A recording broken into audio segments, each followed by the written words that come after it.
ስዕል ሰራ አይደለም ብሎ የሚለው ከወይራ እንጨት ነው የሰራው። ከዛስ የኪሩብንም አንደኛውን ክንፍ 5 ክንድ የኪሩብንም ሁለተኛውን ክንፍ 5 ክንድ ነበር። ከአንደኛውም ጫፍ እስከ ሁለተኛው ጫፍ ድረስ 10 ክንድ ነበር። ሁለተኛውንም ኪሩብ 10 ክንድ ነበር። ሁለቱ ኪሩብ አንድ ልክና አንድ መልክ ነበረው። የአንዱም ኪሩብ ቁመት 10 ክንድ ነበር። የሁለተኛውም ኪሩብ እንዲሁ ነበር። ኪሩቤልም በውስጠኛው ቤት አኖራቸው። የኪሩቤልም ክንፎቻቸው ተዘርግተው ነበር። የአንዱም ክንፍ ኪሩብ የአንደኛውን ግንብ ይነካ ነበር። የሁለተኛውም ክንፍ ኪሩብ ሁለተኛውን ግንብ ይነካ ነበር። የሁለቱም ክንፎች በቤቱ መካከል እርስ በርሳቸው ይነካኩ ነበር። ኪሩቤልንም በወርቅ ለበጣቸው ይላል። ኦኬ ኪሩቤሎችን በምን ሰራ? እሺ አንብቢው እታችን ይሄን አንብቢው። በቅድስት ቅዱሳን ውስጥ ቁመታቸው 10 ክንድ የሆነ ከወይራ እንጨት 2 ኪሩቤልን ሰራ። ከወይራ እንጨት ምን አለ? 2 ኪሩቤልን ሰራ። ኦኬ እነዛን 2 ኪሩቦች ምን አራቸው? ከወይራ እንጨት የተሰሩትን ኪሩቦች በምን ለበጣቸው? በወርቅ። መለበጥ ማለት መሳል ማለት ነው። መለበጥ ማለት መሳል ላይሆን ይችላል። አይደለም። ከወይራ እንጨትስ ሲሰራቸው በስዕል ላይ ሳላቸው በቆዳ ላይ ሳላቸው ነው የሚለው ወይስ ከወይራ እንጨት ተቀርጾ ነው ኪሩቤሎች የተሰሩት? ከወይራ እንጨት ተቀርጸው ነው የተሰሩት። ስዕል የት አለ ታዲያ? አንቺ ኪሩቤሎችን ስዕል ሳላቸው ብለሻል። ከየት አምጥተሽ ነው እኮ ታዲያ? ግድግዳው ላይ አይደል የተቀመጡ? ከየት አምጥተሽ ነው? እህቴ ይሄ ግድግዳው ላይ ነው አይደለም፣ ከወይራ እንጨት ነው። የወይራ እንጨት ማለት ራሱን ይቻላል። ከወይራ እንጨት ቤተ መቅደሱ አልተሰራም። የተሰራው አይሽ መጽሐፍ ቅዱስን ስለማታነቢ ያነበብኩት ሰው ልንገርሽ እህቴ፣ ኪሩቤል የተሰሩት ከወይራ እንጨት ነው። ቤቱ ግን የቤቱ ውስጠኛው ክፍል የተለበጠው ከዝግባ እንጨት ነው። በዝግባው እንጨት ላይ በወርቅ ተለብጧል። የቤቱ ግድግዳ ማለት ነው። ከዝግባ እንጨት ሰራውና በወርቅ ለበጠው። በሊባኖስ ዝግባ ሰራና በወርቅ ደግሞ ግድግዳውን ለበጠው ማለት ነው። ኪሩቤሎቹ ግን የተሰሩት ከግራር እንጨት ሳይሆን ታቦቱ ከግራር እንጨት የቤተ መቅደሱ ውስጠኛው እና ውጭውም በሊባኖስ ዝግባ እንጨት ከተሰራ በኋላ ኪሩቤሎቹን ከወይራ እንጨት ነው የሰራቸው። የወይራ እንጨት ማለት ራሱን የቻለ ማለት ነው። ስለዚህ ከወይራ እንጨት ተፈልፍለው ተቆርቁረው ነው የተሰሩት። ምኖቹ? ኪሩቤሎቹ ተቀርጸው ማለት ነው። ኪሩቤሎቹ ልብ በሉ ከወይራ እንጨት ነው የተቀረጹት። እነዛ 2 ኪሩቤሎች በስርዓት በትእዛዝ ከወይራ እንጨት ተፈልፍሎ በመሰርሰሪያ ነገር በመቆርቆሪያ ነገር ተፈልፍሎ ነው የተሰራው። ከዛስ ያንን በወርቅ ለበጠው ማለት ነው። ስዕል ብሎ የሚለይት አለ እህትዬ። ሰለሞን ቅድም ስዕል ስሏል። በቤተ መቅደሱ ስዕል ስሎ ነበረ በልሻርሹ የት አለ ስዕል ብሎ የሚለይ አለ? በወርቅ ለበጠው ነው የሚለው። ግድግዳውን በወርቅ ለበጠው፣ ሁሉንም በወርቅ ለበጠው ነው የሚለው። ኪሩቤሎችን ከግራር እንጨት ሳይሆን ከወይራ እንጨት ሰርቶ በወርቅ ለበጣቸው ይላል። የት አለ ስዕሉ ታዲያ እህቴ? ለዚህ ነበር አይሽ ቅድም የለም አታውቂውም። አይ ታውቀዋለህ አልሽኝ። እኔማ በደንብ የአምላኬን ቃል አውቃለሁ። የቱ ጋር ምን እንደሚል አውቃለሁ። የአምላኬን ቃል መጽሐፍ ቅዱስን ሙሉ በሙሉ ማለት ነው። የቱ ጋር ምን እንደሚል ማለት ቆንጆ ሸጋ አድርጌ ነው የማውቀው። ለምን? አምላኬ ኢየሱስ ክርስቶስ ለዘላለም ስሙ ይባረክ። ቁጭ ብዬ እንዳነብ ስላደረገኝ ጸጋን ስላበዛልኝ ወንድሞቼ ጴንጤዎቹን ማብጠይቃቸው ያውቃሉ የቱ ጋር እንደሚል ምን እንደሚል ማለት ነው። ለዚህ ነው ስዕል ሳለ። አሁን ለምሳሌ ታዲያ አሁን ኪሩቤልን በወርቅ እንጨት የት አለ? በመጀመሪያ ያለ ስዕል ሳለ ብሎ የሚል አለ። ቅድም ትከራከርኝ ነበር አለ ወይ? ኪሩቤልን በወርቅ እንጨት ከወይራ እንጨት አለ ወይ? ስዕል ሳለ ብሎ የሚል አለ ወይ እኮ? ላይክ እንደ ስዕል አይደል እንዴ ታዲያ? ይሄ እንትኑ የት አለ? ቅርጽ ነው እንጂ ስዕል አይደለም። ቅርጽና ስዕል አታውቂም? ስዕል በወረቀት ላይ በቆዳ ላይ ኦኬ፣ እንደዛ ነው የሚሳለው። እሺ ስዕል በቀለም ነገር ተበጥብጦ በወረቀት ላይ ወይ በቆዳ ላይ ወይ በጨርቅ ላይ የሚደረግ ነው ስዕል የሚባለው ማለት ነው። ከያደውን እኔ ብዙ ጎበዝ አይደለሁኝም። እንደው ዝዬ አሞራ ነገር እንደዚህ ብትሰራ እንደዚህ እንደምናም ነገር አድርጎ ቢሰራ ነው በቃ እንደዚህ አድርጎ የሚሰራ ማለት ነው። ስዕል ላይ ነው ጎበዝ ስላልደለም። ሰለሞን ስዕል ሳለ ብል ያለ የለም፣ እንደዛ አይደረግም። ታዲያ አሁን እግዚአብሔር እንደዚህ ቅረጽና አስቀምጥ ስላለ ታዲያ ያውን እንትን ስዕላት በሙሉ ጣዖት ናቸው ማለት እንችላለን? ታዲያኛ ስዕላት በመጀመሪያ ስዕላት የሚል መጽሐፍ ቅዱስ ውስጥ የለም። ካለም ለጣዖታት ብቻ ነው የተባለው። ጣዖታት የአሕዛብ ጣዖታት ስዕላት ተብለው ተጠርተዋል። ስዕላታቸውን እንደዛ ይሰሩ ነበረ ማለት ነው።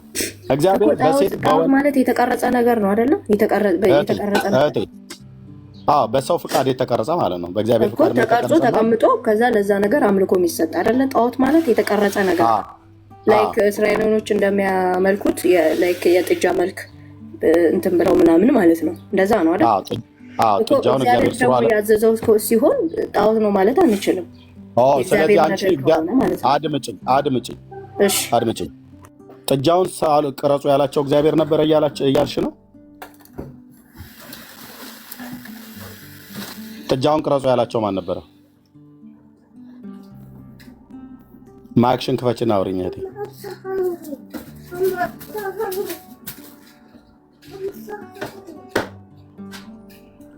ማይክሽን ክፈችና አውሪኝ።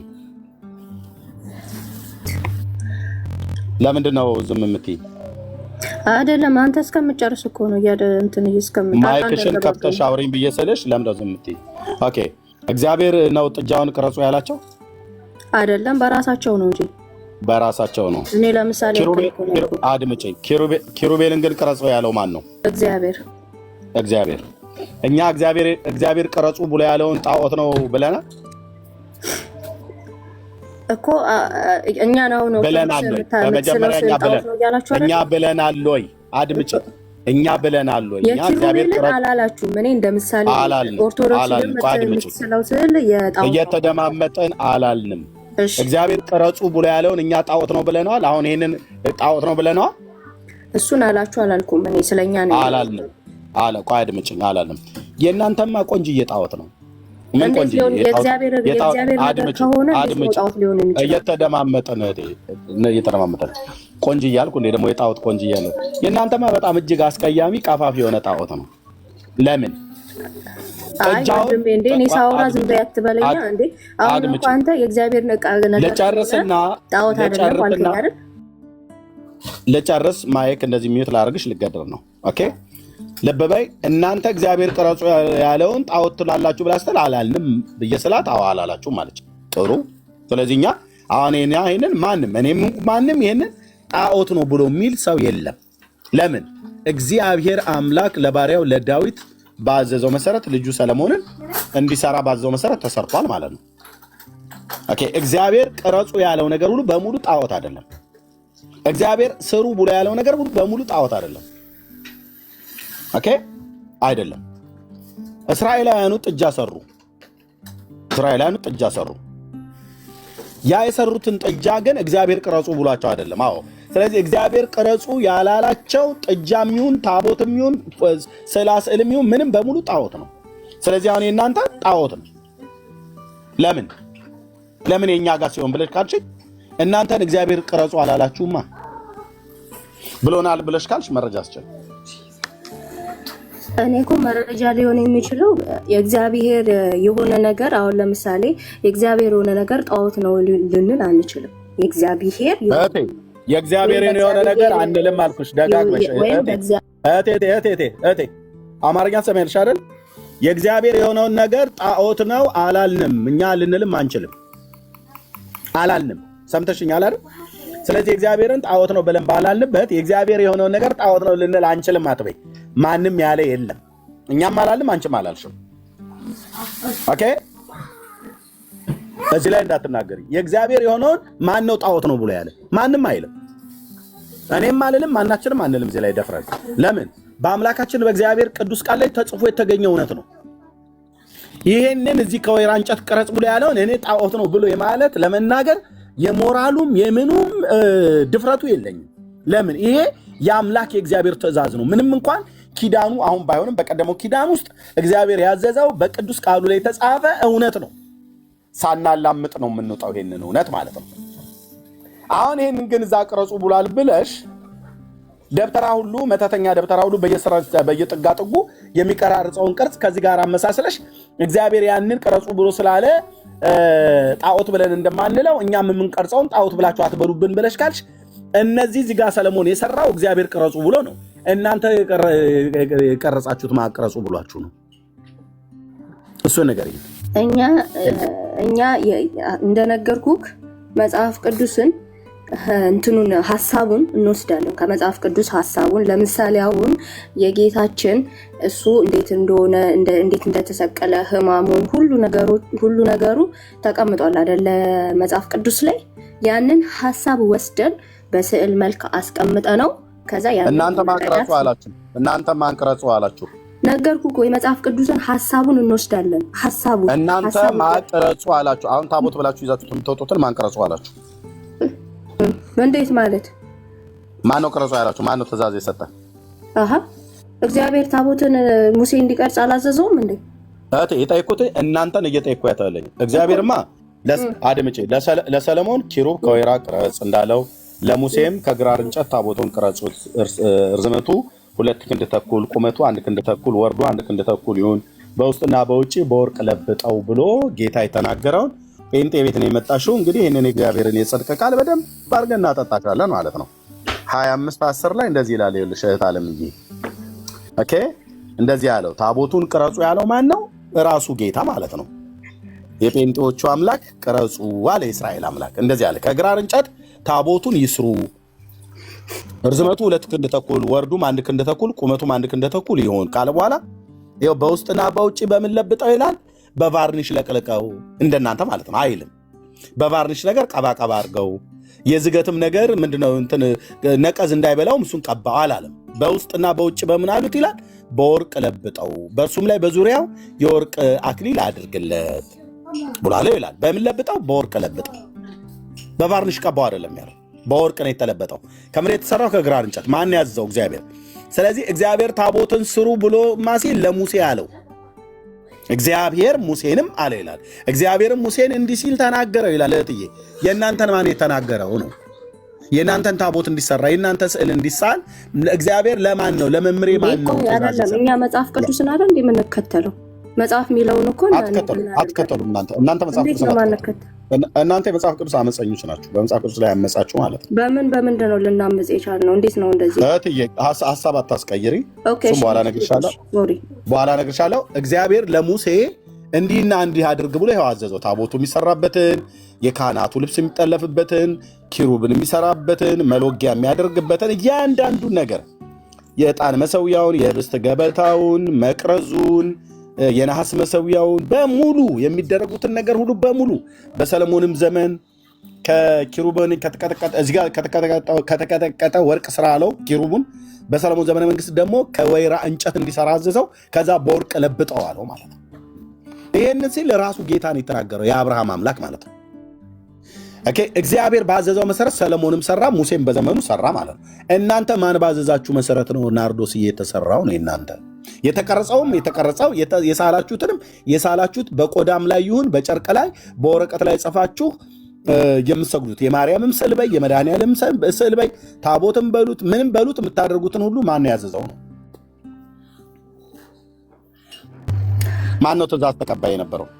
አይደለም። እኛ መጽሐፍን ስለምንከተል የመጽሐፍ ቅዱስ ሐሳብ ነው እንጂ ማን አዘዛችሁ? እግዚአብሔር ሳያዛችሁ ነው የምትሰሩት ማለት ነው።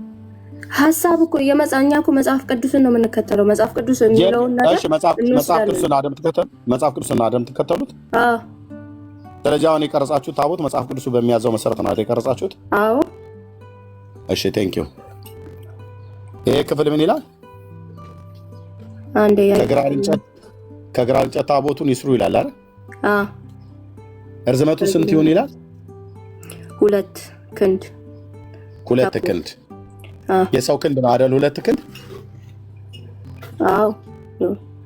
1 ክንድ ማለት እዚህ ጋር እንደዚህ ክርኔን አድርጌ ተዘረጋ እንደዚህ ያለ አይደል? 1 ክንድ ሲኒው ጋር ማለት ነው። ሶሪ ቅርታ፣ ከዚህ ከታብሌቱ ጋር ጀምሬ 1 ክንድ ሲኒው ጋር ደረሰ ማለት ነው። ታሻል 1 ክንድ ከዚህ እስከዚህ ድረስ ይረዝማል የኔ ክንድ ማለት ነው። ሌላ ደግሞ ክንድ ስንጨምር ይሄዳል። 2 ክንድ ተኩል ነው አይደል ብሎ የሚለው? ልብ በይ 2 ክንድ ተኩል በሜትር ስንት ይሆናል? 1 ክንድ 1 ሜትር አይደል? አይ 2 ክንድ 1 ሜትር ነው። 2 ኦኬ 1 ሜትር ተኩል አይ ቲንክ። እሺ ሜትር ተኩል ይሆናል ማለት ነው አይደል? ምኑን ነው ብሎ የሚለው ርዝመቱ አይደል? አዎ ርዝመቱ 1 ሜትር ተኩል ይሆናል ማለት ነው። 1.5 ማለት ነው አይደል? አዎ 1 ሜትር ከ50 ሴንቲሜትር ምናምን ነገር ይሆናል ማለት ነው ነው አይደል? አዎ እሺ ያው የመጽሐፍ ቅዱስን ትምህርት ስለምትከተሉ በመጽሐፍ ቅዱሱ መሰረት ስለሆነ እናንተም የሰራችሁት የእናንተ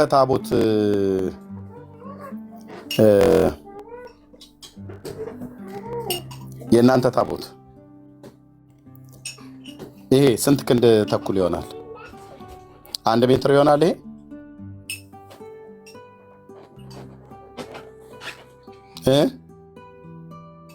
ያው መጽሐፍ ቅዱስ ነው የምንከተለው በላይ ስላልሽ ማለት ነው። 1 ሜትር ይሆናል። መቼም ዝም ብሎ አይደለም የሚቀመጠው። ይሄ 1 ሜትር ይሆናል። አዎ ሊሆን ይችላል። ሰው ስላላቀው ይችላል። በእርግጠኝነት ሁለት ክንድ ይሆናል። ይሄ ወገኖች 60 ሴንቲሜትር ነው። 60 ሴንቲሜትር ነው።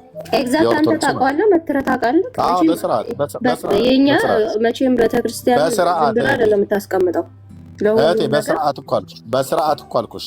እባክሽ እማታውቂውን ከምትናገር የሚያውቅ ሰው ሲነግርሽ ብትሰሚ ትምህርት ይሆንሻል። 60 ሴንቲሜትር ነው እንደዚህ ነው ምናምን ነገር ነው ርቀቱ 60 ሴንቲሜትር። ኦኬ ስለዚህ የመጽሐፍ ቅዱሱ ስንት ሜትር ነው? 1 ክንድ ነው። 2 ክንድ ርዝመቱ 2 ክንድ ተኩል ማለት 1 ሜትር ከ50 ሴንቲሜትር ማለት ነው። የመጽሐፍ ቅዱሱ ርዝመቱ የታቦቱ ርዝመት የኦርቶዶክስ ታቦት ይሄ ማለት ነው። ጭንቅላታቸው ላይ የሚያደርጉት ይሄ 2 ክንድ ተኩል ይሆናል። አይሆንም። 1 ክንድ ቢሆን ነው 1 ክንድ ማለት ነው። I don't think so because ሁሉን ነገር በእንትን ዝም ብለው አይደለም የሚያስቀምጡት። መጽሐፍ ቅዱስንም ሳታነቢ መጽሐፍ ቅዱስንም ሳታቂ ወንድሜ እንደዚህማ ልትችል እኮ አትችልም። እኔ አሁን ከሃይማኖቴን ስለተረዳሁት ነገር ነው አይደለ? እያወቅሁ አንድ ሰው ምንም የኦርቶዶክስ ታቦት ርዝመቱ 2 ክንድ ተኩል ነው እያልሽኝ ነው? እኔ መትሬው መቼም እኔ አላቅም። እማታውቂውን ታዲያ ለምን እንደምትናገር አይደለም። እኔ አሁን እርግጠኛ ሆኜ የምናገርበት ነው። እኔ እንደዚህ አይነት ድርቀት እኔ ነው የሚዩት ያደረኩሽ። እማታውቂው ለምን እንደምትናገሪው ታዲያ? ሲጠይቁሽ አታውቂውም። አድምጪኝ። ተረዳኝ። እኔ አሁን አልመትርኩም። ሲጠይቁሽ እማታውቂውን ለምን እንደምታወሪው የግድ ማውራት ስላለብሽ ታወሪያለሽ። እኔ የሚያወራሽን ሰው በመጀመሪያ ማወቅ አለብሽ። ኦኬ የማታውቂውን እኮ የግድ ማውራት የለብሽም እህቴ ናርዶስ። የምታውቂውን ተናገሪ፣ የማታውቂውን ግን አትናገሪ። ኦኬ ይሄ 2 ክንድ ተኩል አይደለም 60 ሴንቲሜትር ነው። የኦርቶዶክስ ቤተክርስቲያን ታቦተ ብላ የምትለው 60 ሴንቲሜትር ርዝመት ነው ያለው። ኦኬ ልብ በይ። እኛ መጽሐፍ ቅዱስን ተከተለን ነው ብለሽ ስላልሽ ኦኬ ርዝመቱ ነው 60 ሴንቲሜትር ነው። ይሄ የእግዚአብሔር የቃል ኪዳን ታቦት ግን 1 ሜትር ከ50 ሴንቲሜትር ነው። ምክንያቱም 2 ክንድ ተኩል ይላልና መጽሐፍ ቅዱስ ላይ። ይሄ ግን ከ1 ክንድ አይበልጥም ርዝመቱ ማለት ነው። ኦኬ ሶሪ ከተቆጣሽ ማለት እኔ ሰው የማያውቀውን በቃ የማታውቁትን የግድ እኮ መናገር የለባችሁ። እኔም ቢሆን ማንም ቢሆን ማለት ነው።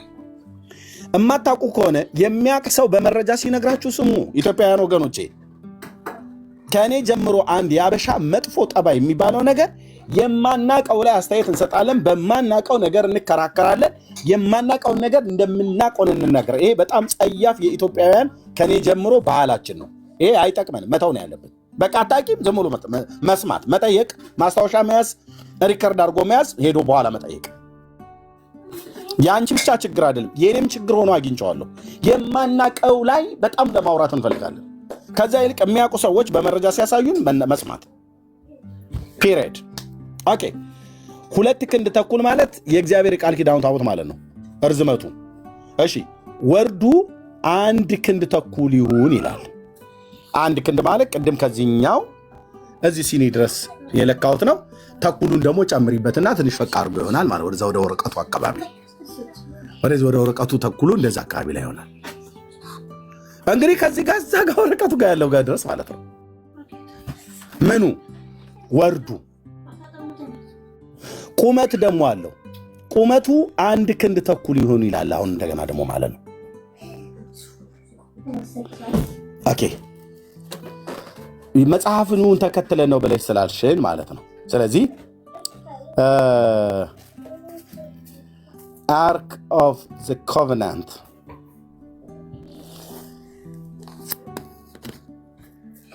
እህትዬ ያ የእግዚአብሔር የቃል ኪዳኑ ታቦት ተብሎ የሚጠራ የነበረው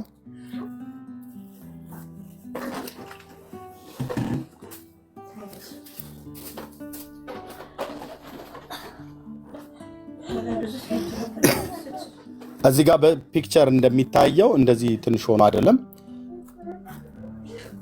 ቁመቱ ማለት ይሄ ወደዚህ ያለው ማለት ነው። ይሄ ቁመቱ 2 ክንድ ተኩል ነው። ወርዱ ወደዛ ያለው ነው 1 ክንድ ተኩል ነው። ወደዛ ያለው ስፋት 1 ክንድ ተኩል ነው። ወደዚህ ያለው ርዝመት 2 ክንድ ተኩል ነው። ከታች ከመሬቱ ወደ ላይ ያለው ከዚህ ወደ ላይ ያለው 1 ክንድ ተኩል ነው ወደ ላይ ማለት ነው። ከመሬት ከፍታው 1 ክንድ ተኩል ነው እና ምን ይሆናል? ሳጥን ነው የሚሆነው ማለት በቃ ቆንጅዬ። እኔ በእርግጠኝነት ያለመጠራጠር ቀጫጭን የሆኑ በጣም ወፍራም የሆነ ሰው እንደዛ 2 ሰው ላይዝ ይችላል። ቀጫጭን የሆኑ 2 ሰዎችን ሊያስተኛ ይችላል ማከሉ ውስጡ ማለት ነው። ተጣጥፈው ወይ ደግሞ እንደው በቃ ሁለተኛው ይቅር ብለን አንድን ሰው እግሩን አጣጥፎ ቢገባ ይተኛል ውስጡ። የዚህን ያህል ስፋት አለው ወንድሞች እናቶች። እግሩን ላይዘረጋ ይችላል። እግሩን ለመዘርጋት 2 ክንድ ተኩል ስለሆነ ሜትር ከምናምን ነገር ስለሆነ እግሩን አጥፎ ግን አንድ ሰው ውስጡ ልግባ ብሎ ቢል ገብቶ መደበቅ ይችላል።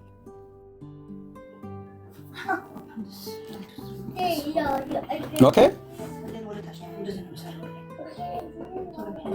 ስለዚህ መጽሐፉን ነው የምንከተለው ብለሽ ባልሽው መጽሐፉን ተከትለው አባቶችሽ አልሰሩም ማለት ነው እኮ።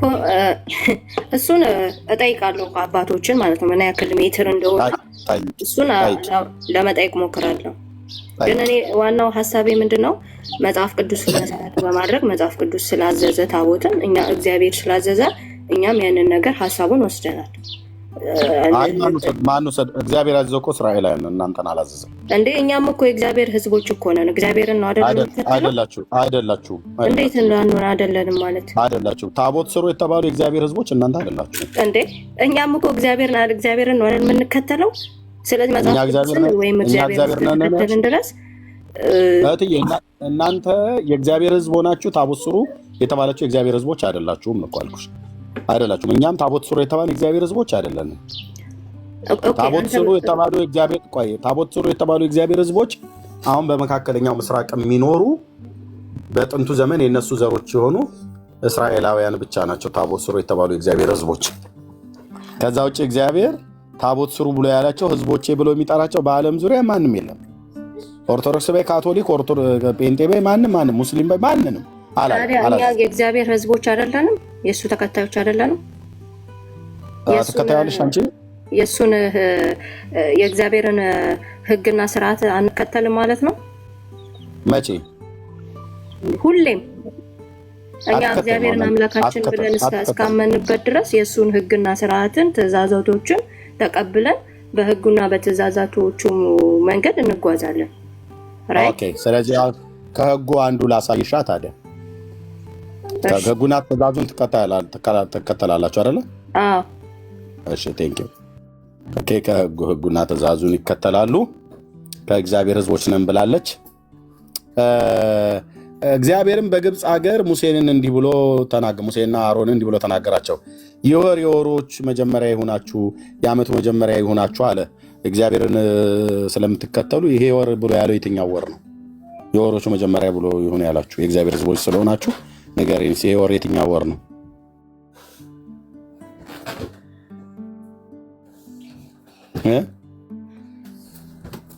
ስታክ አድርጌ ነበረ። ይሄ ወር የወሮች መጀመሪያ ይሁናችሁ ብሎ እግዚአብሔር ሙሴና አሮንን አዘዛቸው ይላል። ይሄ ወር የወሮች መጀመሪያ ይሁናችሁ ብሏል። የእግዚአብሔር ሕዝቦች ስለሆናችሁ የእግዚአብሔርን ትእዛዝ ስለምትከተሉ ይሄ ወር የትኛው ወር ነው? የዓመቱ መጀመሪያ ይሁናችሁ ብሎ ያለው የትኛው ወር ነው? መስከረም ነው? ያው የዓመቱ መጀመሪያ መስከረም ነው እኮ። ስለዚህ ይሄ ወር መስከረም ነው ማለት ነው አይደል? አይ ቲንክ ሊሆን ይችላል። ምክንያቱም የዓመቱ መጀመሪያ መስከረም ስለሆነ የእግዚአብሔር ሕዝቦች ነን ብለሽ ስላልሽ እየተከተላችሁ እንደሆነ በደንብ ለማረጋገጥ ነው። ስለዚህ የዓመቱ መጀመሪያ ማለት ነው። አዎ የምንከተለውም የኛ ኢትዮጵያውያን የዓመቱ መጀመሪያ መስከረም ነው አይደለ? መስከረም ወር ነው። ስለዚህ እግዚአብሔር እዚህ ለሙሴና ለአሮን የዓመቱ መጀመሪያ ይሁን ብሎ ያላቸው መስከረም ነው ማለት ነው። አዎ እንግዲህ የት አባቴ ይገባል ወንድሞች? አሁን ምንድን ነው ማለት የምችለው? አረ ምንም አትበል። ቆይ አይደለም ለቀጠል ችግር የለውም። እሺ ለእስራኤል ልጆች ሁሉ ተናገሩ በሏቸው ይላል። ለምን ለኢትዮጵያ ልጆችም ተናገሩ አላላቸውም? እናንተ የእግዚአብሔር ሕዝቦች ነን ያለንን ሁሉ ሕጉን እናከብራለን ብላችኋል። ግን እዚህ ጋር ለእስራኤል ልጆች ተናገሯቸው በሏቸውም ማለት ለምን ለኢትዮጵያ ልጆችና ለሱዳን ለግብፅ ልጆች ምናምን ነገር አላለም? ቆይ አይደለም። ሲጀመር ኢትዮጵያ መጽሐፍ ቅዱስ ውስጥ እኮ ተጽፋለች። እግዚአብሔር አምላክ እኮ እኔ ያልኩሽ ሌላ ነገር አታውሪ።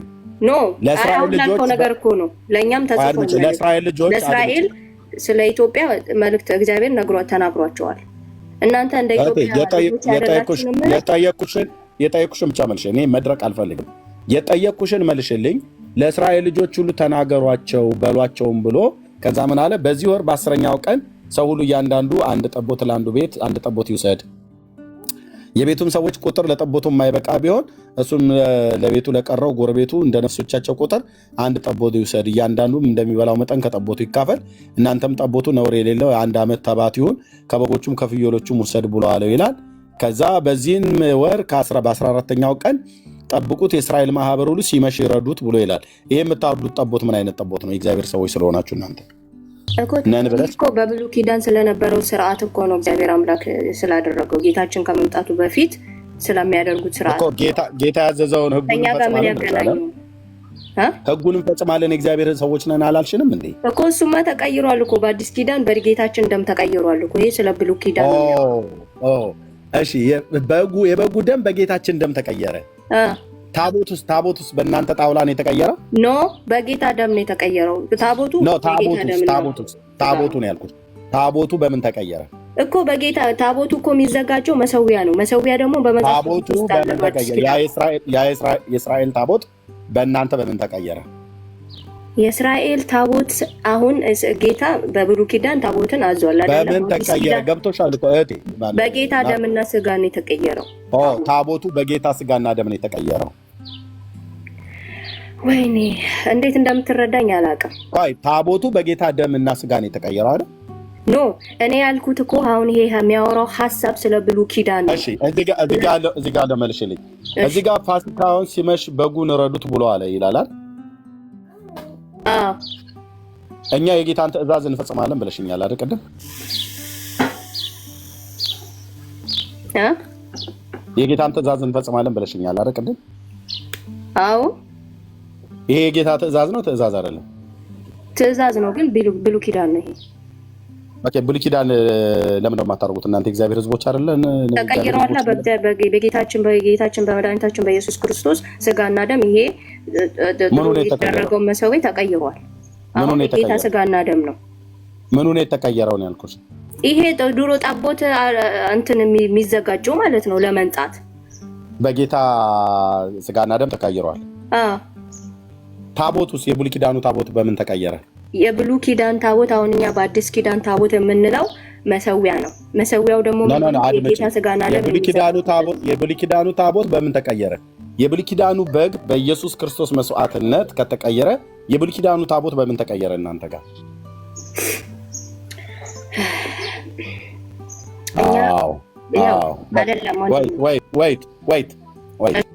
እንደዚህ በረጅም እንድተነፍሽ ነው። የሽ ባዝንልሽም በራራልሽም ረጋ ብዬ ለማውራት እሞክራለሁኝ። አየሽው? እንደዚህ መውጫ መግቢያ እስኪጠፋ ድረስ ማለት ነው።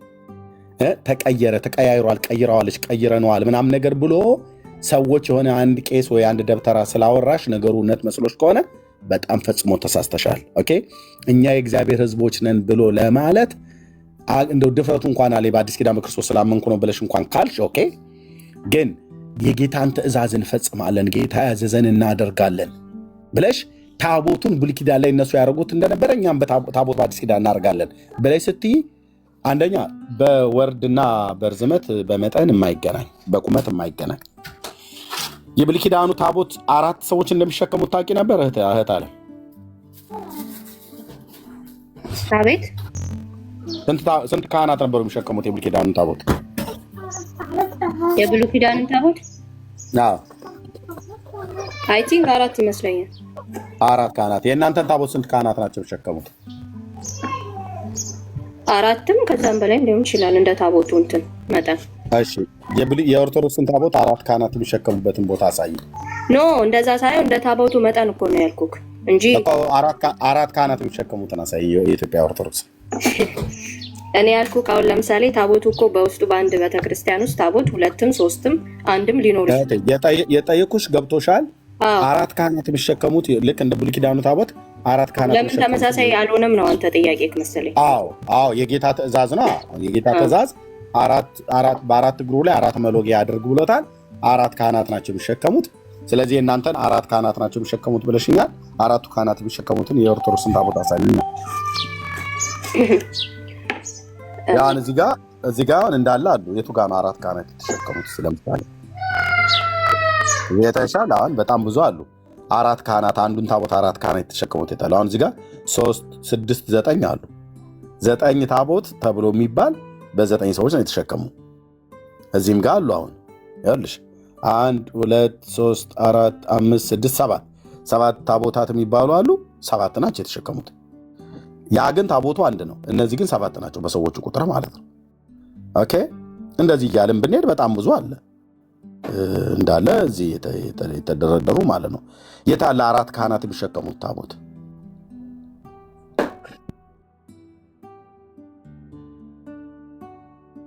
እኔ በአንድ ቤተክርስቲያኑ ስንት ታቦት አለ አይደለም ያልኩት። አንዱን ታቦት 4 ካህናት ናቸው የሚሸከሙት የብሉይ ኪዳኑ። የእናንተን ግን እንደዚህ ያው ተደርድረው ነው የተሸከሙት ማለት ነው። አንዱን ነው ያደረገው። የብሉይ ኪዳኑ ታቦት በጭንቅላታቸው ነበር የሚሸከሙት።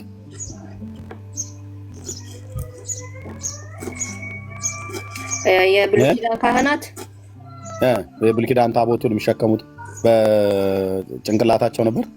እሱም በጭንቅላታቸው መሆኑን አለመሆኑን አላውቅም። በትከሻቸው እንደሚሸከሙ ታውቂያለሽ?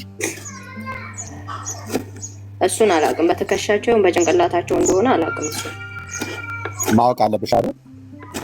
ኦኬ ለማወቅ ሞክራለሁ። ላሳይሽ። ሙከራውን ታዩና እኔ ላሳይሽ። ያው በትከሻቸው እንደሚሸከሙ እንደዚህ ላሳይሽ። ኦኬ ምን ይላል?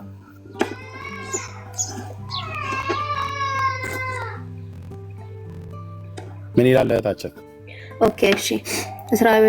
እስራኤላውያን ሁሉ ያስተምሩ ለነበሩት ለእግዚአብሔር ለተቀደሱት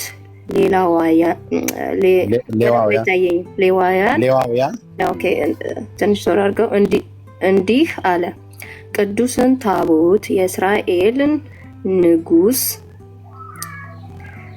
የዳዊት ልጅ ሰሎሞንን በሰራው ቤት ውስጥ አኑሩት። ከዚህም በኋላ በትከሻችሁ ላይ ሸክም አይሆንባችሁም። አሁንም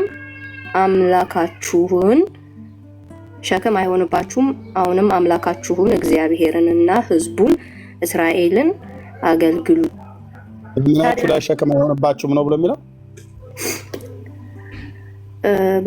በትከሻችሁ ላይ አንዴ ሸክም ሸክም ነው የሚለው። ሸክም በምናችሁ ላይ ሸክም አይሆንም የሚለው? በትከሻችሁ ላይ ሸክም። ስለዚህ የእግዚአብሔርን የቃል ኪዳኑን ታቦት ሌዋውያን ካህናት በትከሻቸው ላይ ነበር ማለት ነው የሚሸከሙት። በትከሻቸው ላይ ሸክም አይሆንባችሁም እኮ ነው የሚለው እዚህ ጋር እኮ። በትከሻችሁ ላይ ሸክም አይሆንባችሁ ማለት በትከሻችሁ ተሸከማችሁት ከቦታ ቦታ ትዘዋውሩ፣ ሰለሞን በሰራው ቤተ መቅደስ ውስጥ አስቀምጡት ነው እያላቸው ያለው። ኦኬ ያ ልክ። ስለዚህ የብሉይ ኪዳኑ ታቦት ካህናቱ ሌዋውያኑ በምናቸው ነበር የሚሸከሙት? በትከሻቸው እንደሚሸከሙ እኮ ኤግዛክትሊ አላስቀመጠም። ምናልባት ትከሻ ብዙ እዚህ ጋማ በትከሻችሁ እኮ ነው የሚለው። በትከሻችሁ እኮ የብሉይ ኪዳን ካህናት ታቦቱን በምን ነበር የሚሸከሙት? ኦኬ በትክክል በትከሻ እንደሚሸከሙ እኮ አላስቀመጠም። በትከሻችሁ በጭንቅላታቸው ነው። ይሄ በጭንቅላታችሁ ነው። እንደዛ እንታንብ ነው። እንደዛ አይደለም። እሺ በምናችሁ ላይ ያተሸከሙት ብሎ ያለው በትከሻችሁ። እሺ በትከሻቸው ላይ ለምን አላቸው? እየዋሻቸው ነው? ኖ እግዚአብሔር ቃል አይዋሽም። ስለዚህ ሌዋውያን ካህናት ታቦቱን በምን ነበር የሚሸከሙት? ኦኬ በትከሻቸው። አለቀ። የእናንተ ታቦቱ ብለው የሚሉትን በምን ነው የሚሸከሙት? የኛ አባቶች የሚሸከሙ በጭንቅላታቸው ነው። ያ ምክንያት ሊኖረው ይችላል። ይሄን አለ ማለት በቃ ይሄን አለ ማትገናኙት ከእግዚአብሔር ቃል ጋር ይሄን አለ የተላለፋችሁት። ይሄ እኮ የሚያወራው እኮ ስለ ብሉይ ኪዳን እኮ ነው። አድመጭኝ እህቴ፣ እየሰማሁ ነው። የአንቺ አባቶች በትከሻቸው ላይ የሚሸከሙትን በትከሻችሁም ላይ ተሸከሙት ብሎ ጌታ ትእዛዝ አልሰጣቸው። ሲጀምርም ታቦትም ስሩ ብሎ አላላቸው። ግን ያው የአምላክን የእግዚአብሔርን ቃል እንሰማለን፣ እንታዘዛለን። እኛ የእግዚአብሔር ሕዝቦች ነን ብለሻልሽ። የእግዚአብሔር ሕዝቦች አይደላችሁም። እንድትሆኑ ግን ጌታ ይወዳል። እንድትሆኑ ደግሞ እግዚአብሔር ሲወድ የእግዚአብሔር ሕዝቦች ልንሆን ያልቻልነው እኛ የእግዚአብሔር ሕዝቦች ነን። አሁንም አመፀኞች ናቸው። የአምላክ የእግዚአብሔርን ቃል የማይለውን የምትሉ አመፀኞች ናቸው። እንዴት? መጽሐፍ ነገርኩ እኮ ታቦት እኮ መጽሐፍ ቀደም ከሴንቲሜትሩ ጀምሮ ሳሳይሽ የብሉይ ኪዳኑ ታቦት ርዝመቱ 1 ክንድ ተኩል ነው፣ ቁመቱ 1 ክንድ ተኩል ነው፣ ወርዱ 1 ክንድ ተኩል ነው። የእናንተ ግን ታቦት ብላችሁ ያላችሁ 60 ሴንቲሜትር ነው። የብሉይ ኪዳኑ ታቦት አድመጭኝ እባክሽ አድመጭኝ። ማታቂውን አታወሪ። የእናንተ ታቦት የብሉይ ኪዳኑ ታቦት 4 ሌዋውያን ካህናት ይሸከሙታል። ለምን? 4 መሎጊያ ስላለው ማለት ነው። በአራቱ እግሮች ላይ ያው ዘጸአት መጽሐፍ ምዕራፍ 25 ቁጥር 10 ላይ ምን ይላል? በተለይ እዚህ ቁጥር 12 ላይ 4 የወርቅ ቀለበቶች አድርግለት፣ እነሱም በአራቱ እግሮቹ ላይ አኑር ይላል አይደል? ታቦቱ 4 እግር አለው የለውም እህቴ ናርዶስ? እሺ ሄዳ ጨርስ አንብብና አለው አይደል? ያ አለው። ታቦት 4 እግር ያለው ነው ማለት ነው። 4 እግር ያለው ቅድም ያሳየውሽ አይነት ሳጥን ማለት ነው። አርክ ኦፍ ዘ ኮቨናንት የሚባለው የእግዚአብሔር ቃል ኪዳኑ ታቦት 4 እግር አለው እንጂ እንደናንተ ልሙጥ የሆነ ጠረጴዛ አይደለም። 4 እግር ያለው ታቦት የሚባለው ልክ እንደዚህ አይነት ማለት ነው። እንደዚህ መሎጊያ የሚባለው ይሄ ነው። ልክ እንደ ባሬላ አንደኛው ሌዋዊ ካህን በዚህ ጋር ይሸከመዋል። ኦኬ እንትና ማንች መንደሪና መጣችሁ። ያው እንደዚህ ነው የሚሸከሙት እህቴ። እሺ በቃ ያው እህቴ እንዳስቀመጠችው ማለት ነው። እንደዚህ ነው የሚሸከሙት። ኦኬ እንደዚህ ነው የሚሸከሙት። ያው እዚህ ጋር ምን እንደሚል እዩ። እሺ አንብብ፣ ጽሁፉን አንብብና ጨርሰው። እዚህ ጋር ምን እንደሚል ያሳይሽ። ቆይ እዚህ ጋር ምን እንደሚል ያሳይሽ። እዚህ ጋር ምን ይላል? 4 የወርቅ ቀለበቶች አድርግለት፣ እነርሱም በአራቱ እግሮቹ ላይ አኑር። በአንድ ወገን 2 ቀለበቶች፣ በሌላው ወገን 2 ቀለበቶች ይሁኑ። መሎጊያዎቹም ከግራር እንጨት ስራ፣ በወርቅም ለብጣቸው። ለታቦቱ መሸከሚያ ይታያችሁ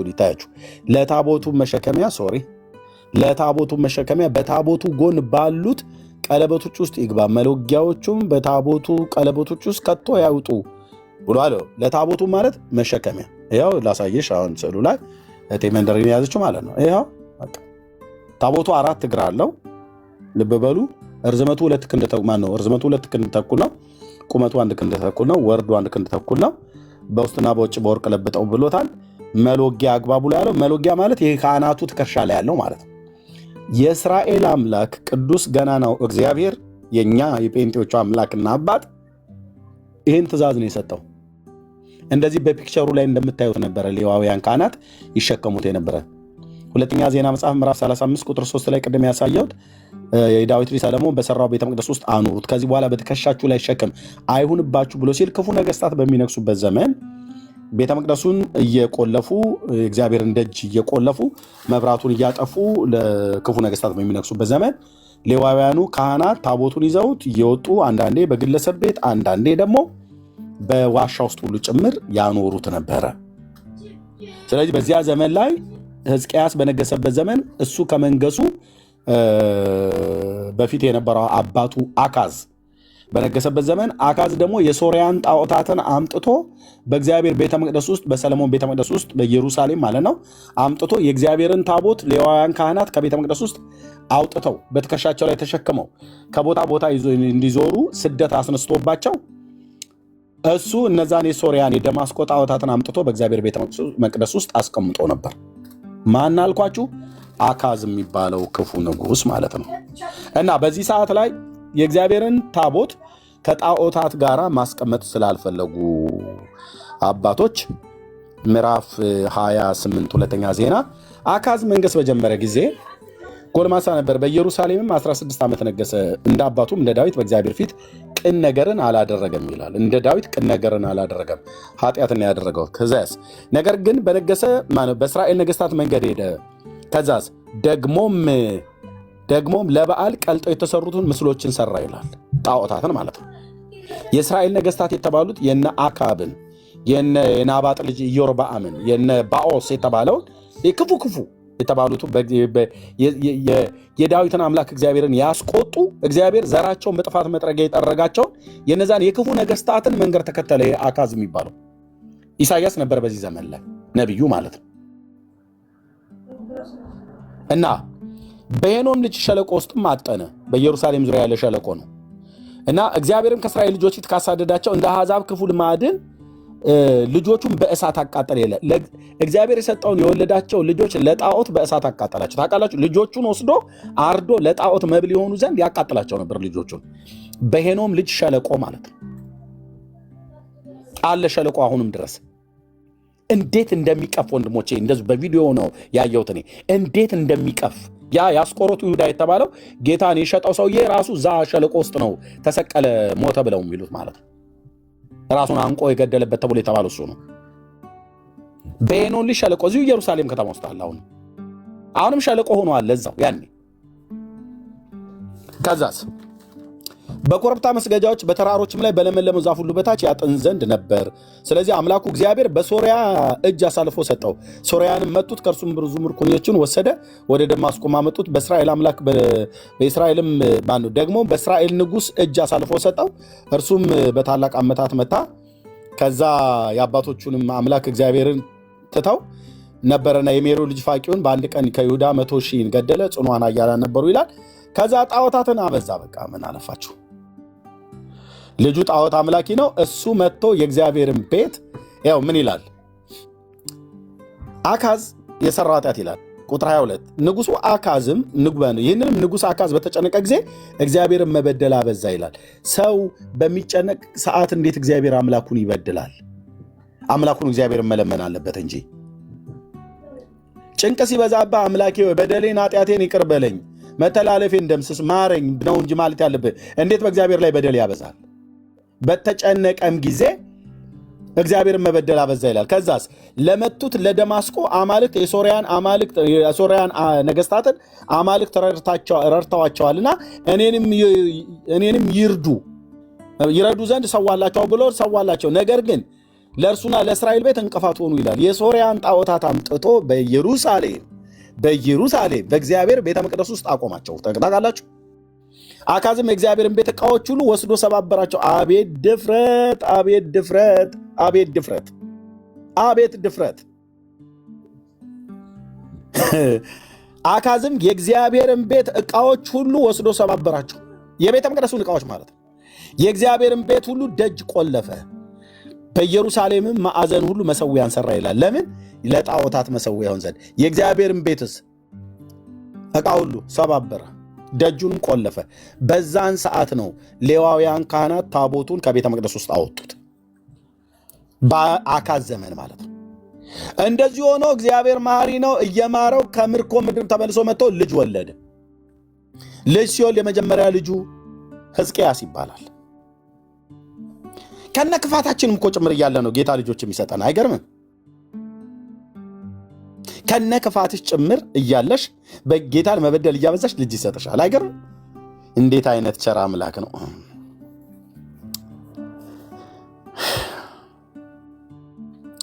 በይሁዳ ከተሞች ሁሉ ለሌሎች አማልክት ያጥን ዘንድ የኮረብታ መስገጃዎችን ሰራ። የአባቶቹን አምላክ እግዚአብሔርንም አስቆጣ ይላል። በቃ ሌዋውያን ካህናት ከዛ እንደዚህ ሆኖ መሆኑ አይቀር አስቆጣ። የቀረውን ነገር ሁሉ ስራው የፊተኛውን የኋለኛው በይሁዳ ነገሥታት መጽሐፍ ተጽፏል ካለ በኋላ አካዝም ከአባቶቹ ጋር አንቀላፋ። ኖረህ መውለድ ብቻ አይደለም፣ ኖረህ መሞት አይቀርም፣ መሞቱ አይቀርም፣ ሞተ። እግዚአብሔርን በድሎ የእግዚአብሔርን ደጅ ቆልፎ ሞተ። በከተማይቱም በኢየሩሳሌም ቀበሩት። ነገር ግን ወደ እስራኤል ነገሥታት መቃብር አላገቡትም። ልጁን ሕዝቅያስን በሱ ፈንታ ነገሱት ይላል። ሕዝቅያስ ደግሞ እሱ በነገሰበት ዘመን የእግዚአብሔርን ቤት ደጆች ከፈተ አይልም? ይታያችሁ፣ አባት ይዘጋል፣ ልጅ ይከፍታል። በነገሰም በመጀመሪያው ዓመት በመጀመሪያው ወር የእግዚአብሔርን ቤት ደጆች ከፈተ፣ አደሳቸው። ክፉ አባት መሞት አይቀርም፣ ሞተ እና ግን የወለደው ደግ ልጅ ነው ሕዝቅያስ። የ25 ዓመት ጎልማሳ ነበር። ከዛ እናቱ የዘካርያስ ልጅ አቡ ትባል ነበር። አባቱ ዳዊት እንዳደረገ በእግዚአብሔር ፊት ቅን ነገርን አደረገ ይላል። አባትየው በእግዚአብሔር ፊት ቅን ነገርን አላደረገም፣ ልጅየው ግን በእግዚአብሔር ፊት ቅን ነገርን አደረገ። እንዴት አይነት ራየህ! አንተ የተረገምክ ከሆንክ ልጅህ የተባረከ ይሆናል፣ ወይ አንተ የተባረክ ከሆን ልጅህ የተረገመ ሊሆን ይችላል። ለልጆቻችን በጣም በብርቱ ነው መጸለይ ያለብን ወንድሞችና እህቶች፣ በጣም በብርቱ። እኔም ጭምር ነው የምልህ፣ በጣም በብርቱ ነው መጸለይ ያለብን። ሳሙኤል ነቢዩ እግዚአብሔርን በዘመኑ ደስ ያሰኘ ነቢይ ነበር። ልጆቹ ግን ደግሞ እግዚአብሔርን የበደሉ ነበሩ። 2 ወንዶች ልጆች ነበሩ። ሁለቱም ሞልፋጦች አይነት ነገር ነው የሆኑት። የነቢዩ የሳሙኤል ልጆች ማለት ነው። አድነኝ እግዚአብሔር ነው የሚባለው። እና ልክ እንደዚህ እግዚአብሔርን ቤት ደጅ ሲቆለፍ ታቦቱን አውጥተው በትከሻቸው ላይ ተሸክመው ይሄዱ ነበር። ለዚህ ነው ሕዝቅያስ ደግሞ ምናሴን ወለደ። ምናሴ ደግሞ አሞፅን ወለደ። አሞፅ ኢዮስያስን ወለደ። ቅድም ያነበብኩት ሁለተኛ ዜና መጽሐፍ ምዕራፍ 35 ቁጥር 3 ላይ ኢዮስያስ የሚባለው ልጅ ቅድማያቱ ሕዝቅያስ ይባላል። ቅድማያቱ አካዝ ይባላል። አባቱ ምናሴ ይባላል። አያቱ ምናሴ ይባላል። አባቱ አሞፅ ነው። በጽሁፍ እንደዚህ ላስቀምጧ። ቤተሰቡን የዳዊት ቤተሰብ ኢዮስያስ አባቱ አሞፅ ነው። አያቱ ምናሴ ነው። ቅድመ አያቱ ሕዝቅያስ ነው። ቅድመ አያቱ ሕዝቅያስ ነው። ቅድመ አያቱ ነው የሚባለው አካዝ ነው። በባህሪያቸው አስቀምጣቸው። ደግ፣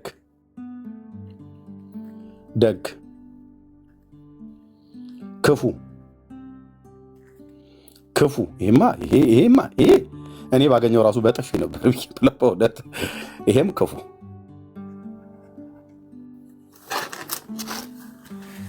ልጅ ደግ፣ አባት ክፉ፣ አያት ክፉ፣ ቅድመ አያት ደግ፣ ቅድመ አያት ክፉ። ከደግና ከክፉ ማን የበዛው? ክፉ ነው።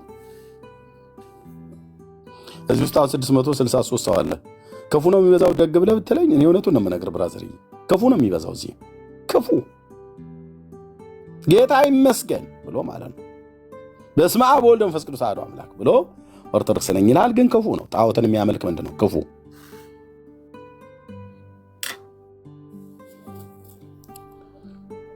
እህታችን ምን አለች? የእኛ አባቶች እንደመሰላቸው ነው የሚሰሩት አለች። የአንቺ አባቶች እንደመሰላቸው እንዲሰሩ ማን ያዘዛቸው? እንደ ምናሴ ክፉ ስለሆኑ ነው። እንደ አሞጽ ክፉ ስለሆኑ ነው። እንደ አካዝ ክፉ ስለሆኑ ነው። እሱ የሶርያን ጣዖታትን አምጥቶ ነበር እንዳለ ቤተ መቅደሱን ያጥለቀለቀው። ስለዚህ ሌዋውያኑ ካህናት የሚሸከሙት በምንድን ነው? በትከሻቸው ነው። የእናንተ ካህናት የሚሸከሙት በምንድን ነው? በጭንቅላታቸው ነው። የሌዋውያኑ ካህናት ታቦቱ ርዝመቱ ስንት ነው ይላል? ርዝመት፣ ወርድ፣ ቁመት 1 ተኩል 5 እንደዚህ ይባላል። ወርድ 1 ተኩል፣ ርዝመት 2 ክንድ ተኩል። የኦርቶዶክስ 60 ሴንቲሜትር ምን ያገናኘዋል? ምንም። እሺ ወንድሜ እሱን እጠይቃለሁ። እኔ አሁን ምን ርዝመት እንዳለው እኔ በትክክል አላውቅም። ማውቀው እኔ ታቦትን ለምን እንደምንገለገልበት ለምን እንደሚውል ብቻ ነው እንጂ ወርዱ ምናምን ይሄን አላውቅም። በእድሜ ጠይቄ ማላቅ እንትን እላለሁ። ግን ለምን እንደምትጠቀሙበት ታቦት እኛ በአዲስ ኪዳን የምንጠቀምበት የጌታችንን ስጋና ደሙን ለማዘጋጀነት ነው። ለምንድን ነው ያልሽው? የጌታችን ስጋ መሰዊያ ነው። በአዲስ ኪዳን ታቦት መሰዊያ ነው። መሰዊያው ደግሞ የጌታ ስጋና ደም ነው የሚዘጋጀው። ማነው መሰዊያ ነው ብሎ ያለሽ? በመጽሐፍ ቅዱስ ውስጥ አለ አዲስ ኪዳን መሰዊያ። መሰዊያ ማለት ደግሞ እኛ ታቦት ነው የምንለው። ታቦቱ ደግሞ የጌታችን ስጋና ደም የሚዘጋጅበት ነው። አቤቱ ጌታዬ፣ አቤቱ ጌታዬ፣ አቤቱ ጌታዬ፣ አቤቱ ጌታዬ። ኖ ይሄ ትውልድ ላይቀና እኮ ነው ያጣመሙት ወንድሞች እናቶች። ላይቀነው እግዚአብሔር ካላቀናው በስተቀር ላይቀኑን የተጣመሙት በእውነት። ኦኬ እሺ፣ ግን መሰዊያ የለም አዲስ ኪዳን መሰዊያ የለም። እኔ አሁን ስልኬ እኮ አንድ በዚሁ ነው ስለመጠቀምበት ነው እንጂ መጽሐፍ ቅዱስን የለም እህትዬ፣ የለም። የነበረም ካለ የብሉይ ኪዳኑ መሰዊያ ነው የነበረው። እሺ መሰዊያ ማለት ምን ማለት ነው? መሰዊያ ማለት እንስሶች ከታረዱ በኋላ ስጋቸው የሚቃጠልበት ማለት ነው። እሺ ታዲያ መጽሐፍ ቅዱስ ውስጥ መሰዊያ አዲስ ኪዳን መሰዊያ የሚለው ጌታ መሰዊያ የሚለው እንስሳት የሚቃጠልበት ነው አሁንም? አዎ አሁንም አዲስ ኪዳን ላይ? አዎ እዛ ጳውሎስ የተናገረበት ክፍል ላይ አዲስ ኪዳን ላይ እንዴት ነው መሰዊያው በጌታ ደም እኮ ተሽሯል እኮ የሚቃጠለው በብሉይ ኪዳን። ምንም አታውቂም። አሁን በምትዩ ቢይዝሽ ምንም አታውቂም። ነጭ ወረቀት እንደማለት ነው። ምንም አታውቂም። የነገሯችሁን ጥቅሶች እንኳን የነገረኝ ሳይሆን መጽሐፍ ቅዱስ ውስጥ እንዳለ እኔ ባይዘው ሰው ምንም የለም አታውቂውም። ግን የነገሩሽን ተባራሪ ጥቅስ ነው እንዳሳይሽ። ኖ ተባራሪ ሳይሆን አለ። አንተ አሁን ታውቀዋለህ። እኔ አሁን መጽሐፉ ሰፊ ያለ ግን እኔ ማውቀው ታውቀዋለህ ብለሽ ካልሽ ልንገርሽ እህቴ፣ በቅነት ስለምጠይቂ ይሄን አይደል መሰዊያ አለን ብለው የሚለው? አዎ አዲስ ኪዳን። አዲስ ኪዳን ዕብራውያን ማለት ነው። ከእርሱም ሊበሉ ድንኳኒቱን የሚያገለግሉ መብት የላቸውም ይላል አይደል? መሰዊያ አለን ብሎ ነው አይደል የጀመረው? እሺ አንብብልኝ ሙሉውን ቀጥል። እየሰማሁ ነው። ለምጠይቅሽ ጥያቄ ካልመልሽልኝ በቃ እኔም እተኛለሁ። መሰዊያ አለን ነው እኮ መማር ነው ማወቅ ነው አይደል የምፈልገው። አንተ ደግሞ ያላወቁትን ሰዎችን ማሳወቅ ወንጌልን ማስተማር አይደለ? እዚህ ጋር የተቀመጠው መቼም ለዓለምም አይደለም አይደል? ሰዎች እንዲማሩ ወንጌል እንዳይቆዩ ነው አይደል? ማላውቀውን አሳውቀኝ። እኔ ደግሞ ከማውቀው እኔን የሚዩት ያደረኩሽኝ እየሰማሽኝ ከሆነ ልቀጥል ነው እኮ ያልኩሽኝ። ምንም እኔ የተቀመጥኩት ታዲያ ምን ለማድረግ ነው? እየሰማሽኝ ከሆነ ልቀጥል ነው ያልኩሽ። መሰዊያ አለን ይላል አይደል? እየሰማሁ ነው። ቀጥል። መሰዊያ አለን ይላል አይደል? ይሄን መሰዊያ ነው አይደለ? ታቦት አለን ብለው የሚሉሽ? መሰዊያው አዲስ ኪዳን። እሺ አዲስ ኪዳን ማለት ዕብራውያን ማለት ነው። አዲስ ኪዳን 13:10 ይሄንን መሰዊያ ነው አይደል? ታቦት ነው ብለው የሚሉሽ? አይ በአዲስ ኪዳን መሰዊያ ማለት ታቦት ነው። እሱ መሰዊያው ደግሞ የጌታ ስጋና እኮ ይሄንን መሰዊያ አይደል ታቦት ነው ብለው የሚሉሽ? አዎ አልኩ እኮ ወንድሜ። በቃ አለቀ። አዎ ነው። አዎ ቴንክ ዩ። ስለዚህ አሁን ይሄ ታቦት የሚባለው እናንተ በኦርቶዶክስ ቤተክርስቲያን ይዛችሁት የምትወጡት ታቦት ነው አይደል? እሱ ነው አይደል መሰዊያ ብለው የሚሉት? ቴንክ ዩ። ይሄን ለመረጃ አምጡ ብለን ስንል ዕብራውያን 13:10 ይሄን ያመጣሉ። ምን እንደሚል ግን ስሚው። እዚህ ጋር መሰዊያ አለን። ማን ይሄንን መልእክት የጻፈው ታውቂያለሽ? ነግረውሻል? ጳውሎስ ነው የጻፈው። ጳውሎስ ነው የጻፈው ተብሎ ይታመናል። ልክ ነሽ። እሺ ከእርሱም ሊበሉ ድንኳኒቱን የሚያገለግሉ መብት የላቸውም ይላል። ድንኳኒቱ የተባለችው ማን ናት? ድንኳኒቱ የተባለችው ቤተክርስቲያን ነች። ቤተክርስቲያን እንደዚህ ነው ብለን የነገሩሽ አይደል?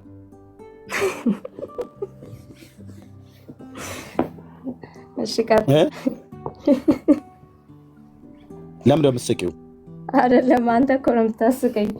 ድንኳኒቱ ብለው ያሉሽ ምኑን ነው ያልኩሽ? እኔ የምረዳው ሰው ነግሮኝ ሳይሆን እኔ የምረዳው ድንኳኒቱ ቤተክርስቲያን ነች ብዬ ነው ማምነው። የምረዳው ቤተክርስቲያን ነች ብለሽ ነው? ድንኳኒቱ ቤተክርስቲያን ነች ብሎ ያስተማረ ነው ያለው ከአዲስ ኪዳን። እኔ ነገርኩህ እኮ እኔ መጽሐፉን ሳነበው የምረዳው ነፃ ነው እንጂ ሰውን አይደለም እኔ እንትን የምለው። ስለዚህ ካህናቱን ጠይቀሻል? አንቺ በራስሽ ነው ተርጉመሽ የምትረጂው? ካህናቱን ጠይቄ ሳይሆን መጽሐፍ ቅዱሱ ምን ሊል ይችላል የሚለውን ነገር ነው። እኔ ሀሳቡን ነው አሁን እንደዚህ ያልኩህ። ስለዚህ መሰዊያ ያለን ብሎ የሚለውንም አንቺ ነሽ የተረዳሽው ታቦት ብለሽ? መሰዊያ ያለውን እኔ አይደለሁም የተረዳሁት። ከቤተክርስቲያን ወንጌል ስማር የምረዳው ነገር አለ፣ መጽሐፍን ሳነብ ደግሞ የምረዳው ነገር አለ። ስለዚህ ይሄኛውን ከካህናቱ ተረዳሽ ታቦት ብሎ፣ ይሄኛውን ድንኳኒቱ ማለት ግን ቤተክርስቲያን ብሎ የሚል አንቺ ተረዳሽው በራስሽ። እሺ ቀጥል። አይ ነው ነገርኛ። መሰዊያ ያለን ብሎ የሚለውን ታቦት ብለው ካህናቱ አስረዱሽ፣ መምህራኑ አስረዱሽ። ድንኳን ብሎ የሚለውን ቤተክርስቲያን ብሎ የሚለው አንቺ ተረዳሽው በካህናቱ ሳያስተምሩሽ። እንዲህ አይነት ነገር ነው የገጠመን የታያቸው ወገኖች። ለዚህ ህዝብ ነው ወንጌል አትስበኩ ተብሎ የሚባለው ማለት ነው። እሺ ግን ቃሉ የሚለውን ስሚ ናርዲ። እሺ እየሰማሁ። መሰዊያ ያለን ብሎ ያለው ቅዱስ ጳውሎስ እናንተ ካህናቱ ታቦት ብለው የሚሉትን አይደለም፣ ፈጽሞ አይደለም። እሺ ያን ያልሆነበትን አሳየኝ። እሺ አሁን ዝም ብለሽ ሰሚ ከሆንሽ ሪከርድ እያደረግሽ ስሚ፣ በሌላ ቀን እንድትሰሚው ማለት ነው። ሰሚ ከሆንሽ ማለት ነው። ጥሩ ሰሚ ከሆንሽ ያ በቃ። ስለዚህ ይህንን መሰዊያ ያለን ብሎ ሲል ቅዱስ ጳውሎስ የኦርቶዶክስን ታቦት እያሰብ አይደለም መሰዊያ ብሎ ያለው። የኦርቶዶክስ ታቦት የተባለው ሲጀምር ታቦት አይደለም። የታቦትም ስም ጥያቄ ልጠይቅህ እዚህ ጋር ወንድሜ ካልጨርስ። እሺ ጨርስና እጠይቅሃለሁ። እሺ ሶሪ ሚዩት ላድርግሽ። ስለዚህ ችግር የለውም። መሰዊያ ብሎ የሚለው የኦርቶዶክስ ታቦት ተብሎ የሚባለውም አይደለም። ሲጀምርም አያውቁትም። የአዲስ ኪዳን ጸሐፊ የሆነው ቅዱስ ጳውሎስ የኦርቶዶክስን አይደለም ኦርቶዶክስ የሚባል ታቦት ይኖራታል። ኦርቶዶክስ የምትባል ቤተክርስቲያን ራሱ ቅዱስ ጳውሎስ አያውቅም። ኦኬ አያውቅም። ስለዚህ መሰዊያ ያለን ብሎ ሲል የቅዱስ ጳውሎስ ጸሐፊ ለዕብራውያን አማኞች ነው የጻፈው። መሰዊያ ያለን ብሎ ሲል የትኛውን መሰዊያ ነው የሚናገረው? የብሉይ ኪዳኑ መሰዊያ ነው። ይሄ መልእክት በተጻፈበት ጊዜ የብሉይ ኪዳኑ ሁለተኛው ቤተ መቅደስ ጌታ የነበረበት ሁለተኛው ቤተ መቅደስ አልፈረሰም ነበር። ልብ በሉ። እኛ እኮ ይሄንን ህዝብ አጣመው ጣሉት። እሱን በማቅናት ነው። እግዚአብሔር ጸጋ እንዲያበዛልኝ ጸልዩልኝ በእውነት ወንድሞቼ እና እህቶቼ። ኦኬ አንዴ እዚህ ላሳያችሁ። እግዚኦ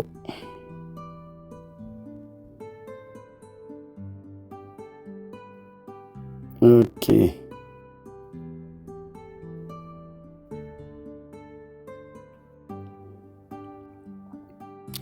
እሺ አንዴ ጠብቆኝ። ኦኬ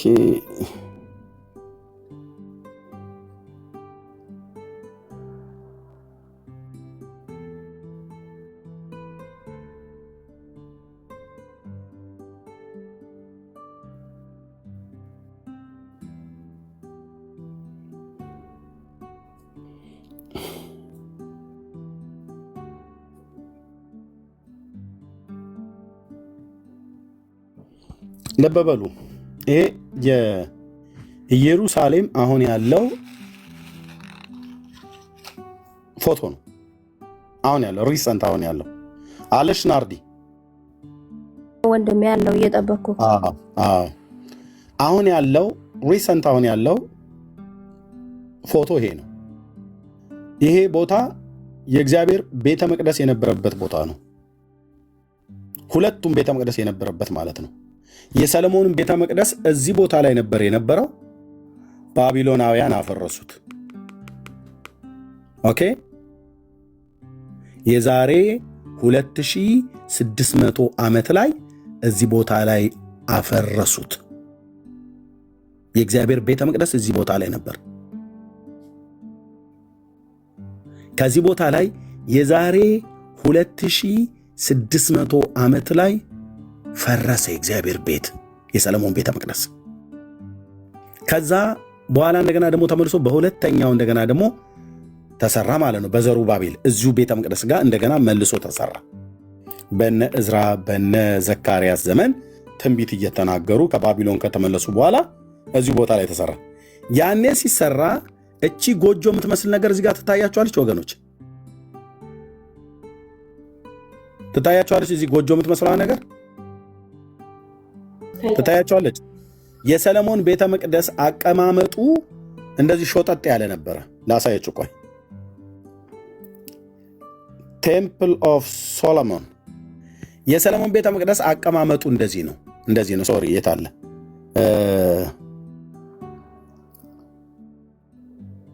ኦኬ ቆይ በፊት ለፊት ላይ እንደዚህ ላድርገው።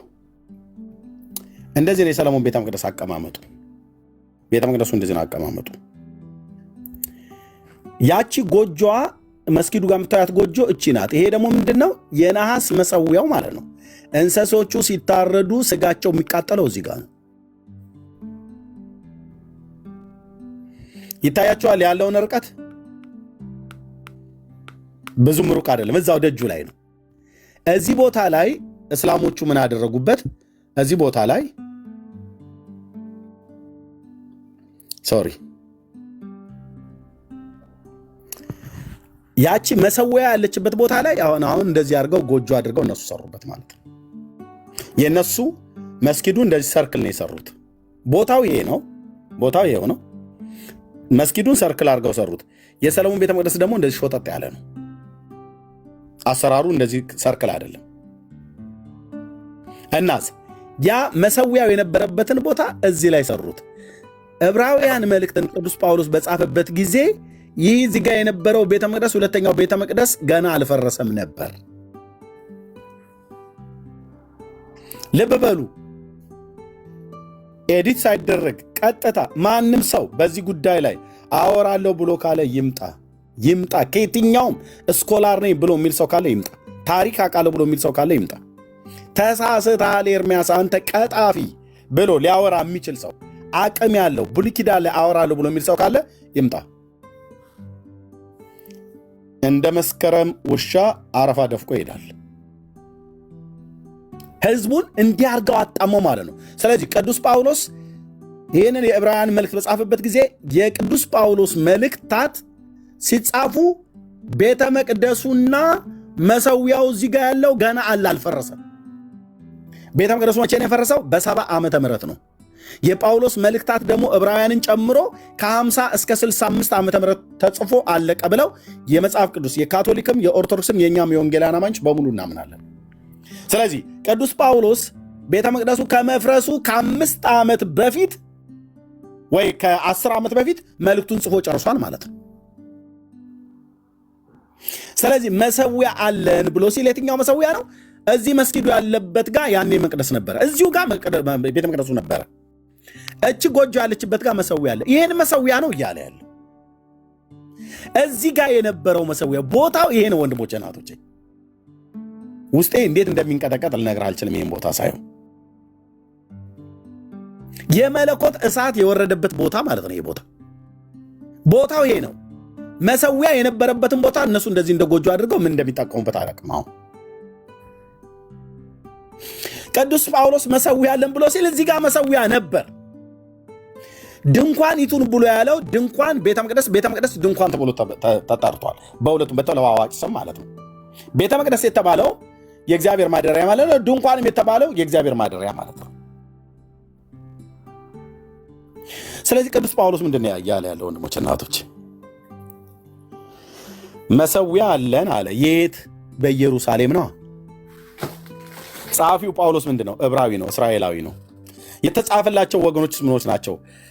ቀድሞ በይሁዲ እምነት ውስጥ የነበሩ በኋላ ግን ወደ ጌታ የመጡ እንደገና ደግሞ እነሱ ባክ እያደረጉ ወደ ኋላ ወደ ቀድሞ ሃይማኖታቸው እየተመለሱ ለነበሩት የተጻፈ መልእክት ነው።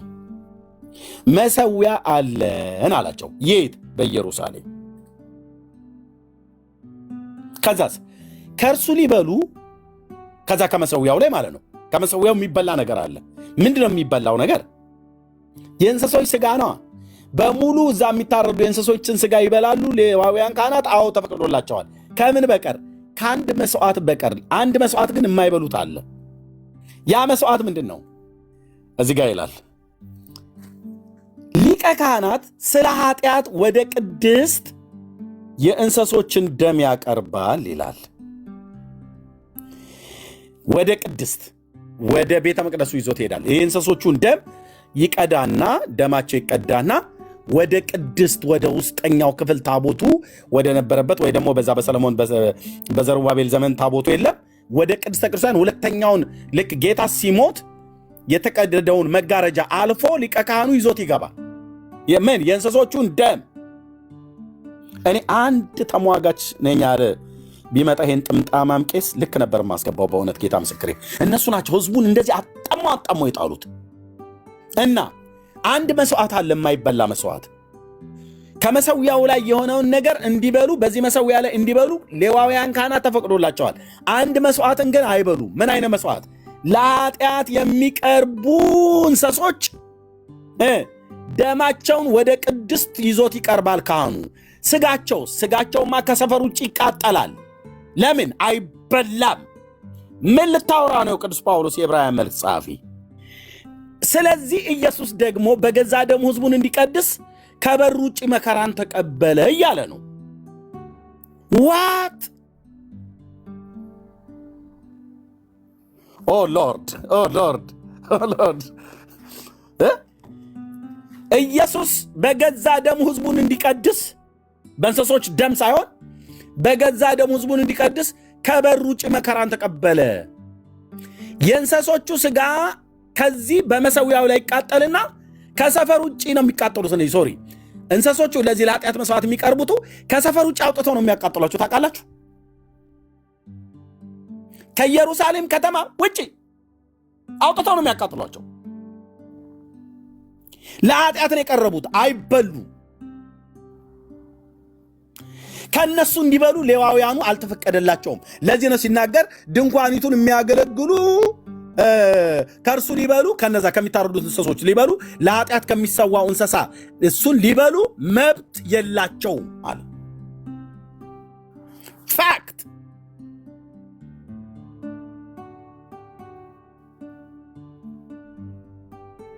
እነዚህ እንስሶች የት ነው የሚቀርቡት? በዚህ መሰዊያ ላይ። እንስሶቹ የት ነው የሚቀርቡት? በዚህ መሰዊያ ላይ።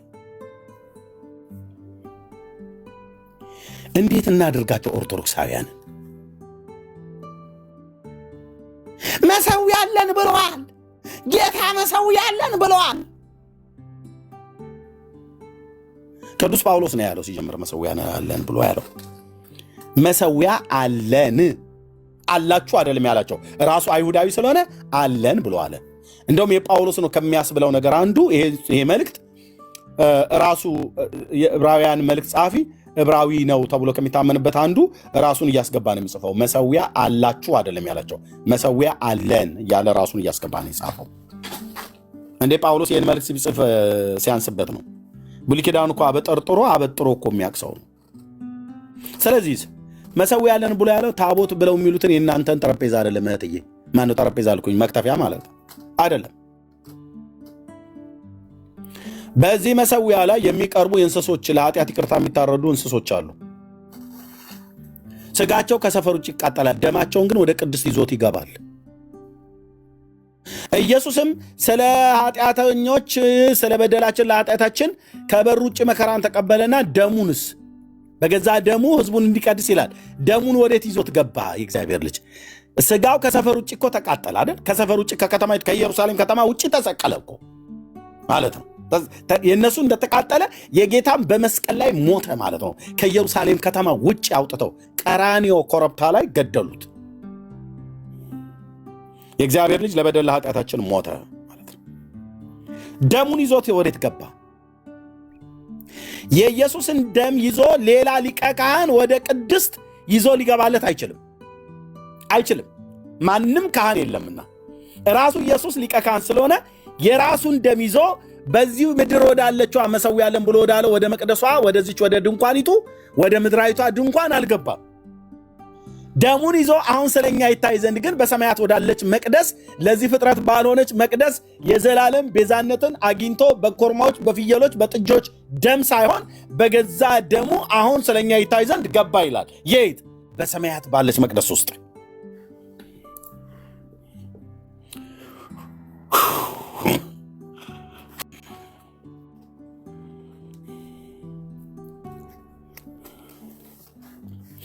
ለዚህ ነበር አየህ መጽሐፉ ኢየሱስም ከብሉይ ኪዳን ጴጥሮስም ከብሉይ ኪዳን ጳውሎስም ከብሉይ ኪዳን እኮ እየጠቀሱ እኮ ነው የሰበኩት ያስተማሩት።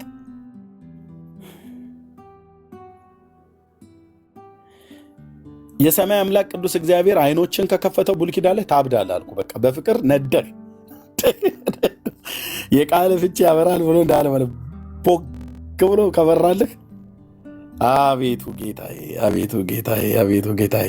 ስለዚህ የእናንተን እህትዬ ቄሶች ሲደብራቸው አውጥተው የሚሸጡትን እንዴ ለአረብ ሁሉ እኮ እየቸበቸቡ ማለት እኮ ነው።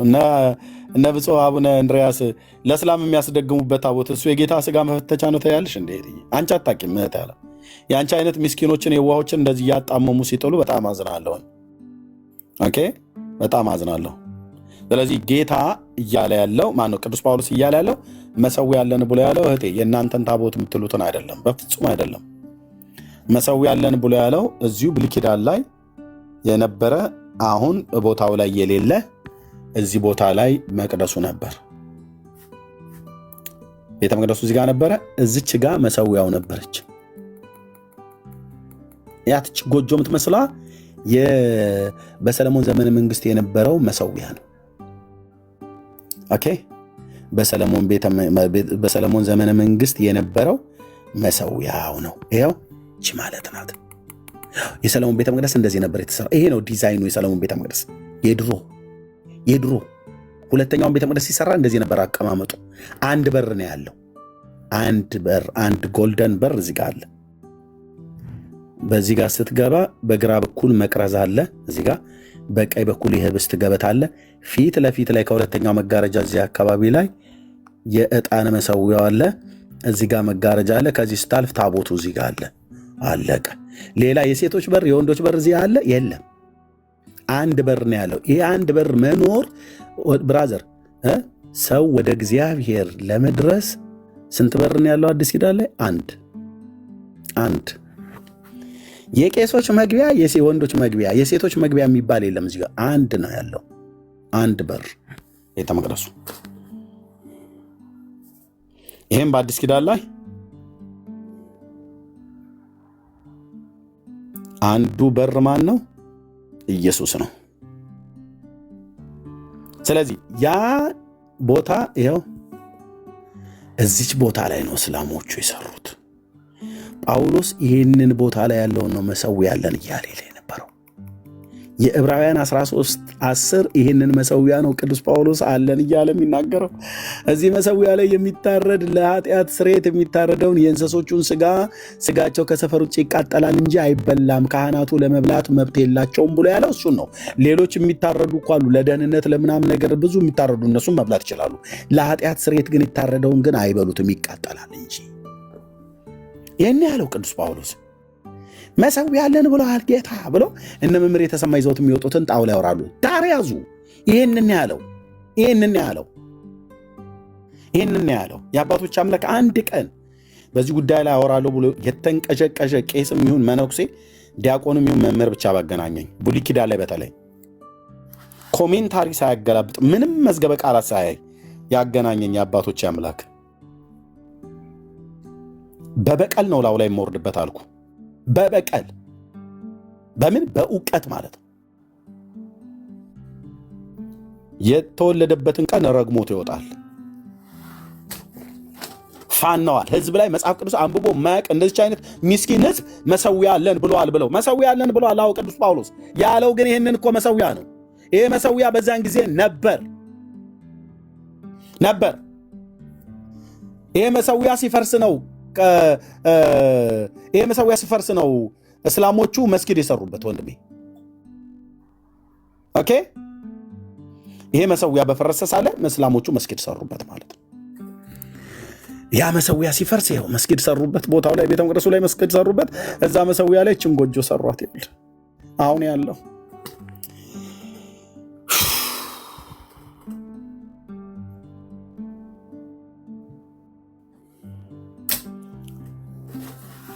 ጳውሎስ እዚህ ቦታ ላይ ያለውን መሠዊያ እያሰበ ነው የጻፈው።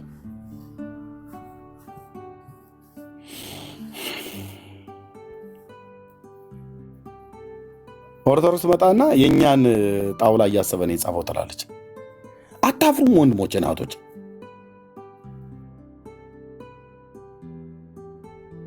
አታፍሩ?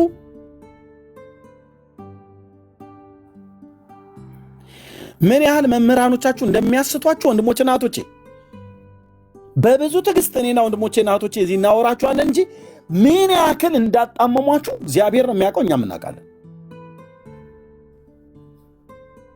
ስለዚህ እህቴ ናርድዬ እሺ፣ መሠዊያ አለን ብሎ ሲል ቅዱስ ጳውሎስ ያለው እዛ በመሠዊያው ላይ የሚታረዱ እንስሶች አሉ። አየሽው? የእንስሶቹን ደም ያቀርባል ይላል። ሊቀ ካህናት ስለ ኃጢአት ወደ ቅድስት የእንስሶቹን ደም ያቀርባል ማለት ወደ ቤተ መቅደሱ ወደ ውስጠኛው ይዞት ይገባል ደሙን። ያኔ ቤተ መቅደሱ ስለነበረ ስጋቸውን ግን ከሰፈር ውጭ ይቃጠላል። ስጋቸው ከሰፈር ውጭ ስለሚቃጠል ይህንን መሠዊያው ላይ ያሉ ከመሠዊያው ድንኳኒቱን የሚያገለግሉ ከእርሱ ሊበሉ መብት የላቸውም። ለምን? ከየቱ ሊበሉ? ከእንስሶቹ ስጋ ሊበሉ መብት የላቸውም። ለምን? መብታቸውን ጌታ ከልክሏቸዋል። ለምን? ያ ለኃጢአት መስዋዕት የሚታረዱትን እንስሶች አቃጥሉ እንጂ ብሉ አላላቸውም። ሌሎቹን ግን ብሉ ብሏቸዋል። እነዚህን ግን እንዲበሉ አልተፈቀደላቸውም። ለዚህ ነው ለሚያገለግሉ ለመብላት መብት የላቸውም ያለው። ከእርሱ ሊበሉ ከየትኛው? ለኃጢአት ስርየት ስለሚታረዱ እንስሶች ስጋቸው ከሰፈር ውጭ ይቃጠላል እንጂ እነሱ እየቆራረጡ እንዲበሉ አላዘዛቸውም ጌታ። መብት አልሰጣቸውም። ስለዚህ መብት የላቸውም ማለት ነው። ለምን? ስጋቸው ከሰፈር ውጭ ይቃጠላል፣ ደማቸው ወደ እግዚአብሔር ይገባል፣ ስጋቸው ከሰፈር ውጭ ይቃጠላል። ልክ እንደዚሁ ኢየሱስ ደግሞ በገዛ ደሙ ሕዝቡን እንዲቀድስ የኔ አባት ከበር ውጭ መከራን ተቀበለ ይላል። ስለዚህ እንግዲህ ነቀፌታውን እየተሸከምን ይላቸዋል ዕብራውያን አማኞች። ስለሱ የምትነቀፉለትን ነቀፌታውን፣ ስድቡን፣ ስደቱን፣ ትችቱን እየተሸከምን ወደ እርሱ ከሰፈር ውጭ እንውጣ።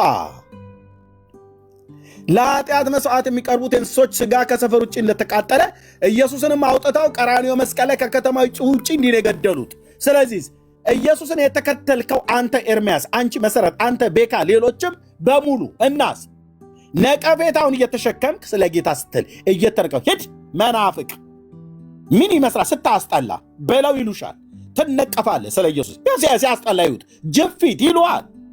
እንዴት ጅፊት ይሉኛል ብለህ መስታወት ላይ ሄደህ ተለግደህ ፊቴና ላይ ስለ ኢየሱስ እንደዚያ ይሉሃል።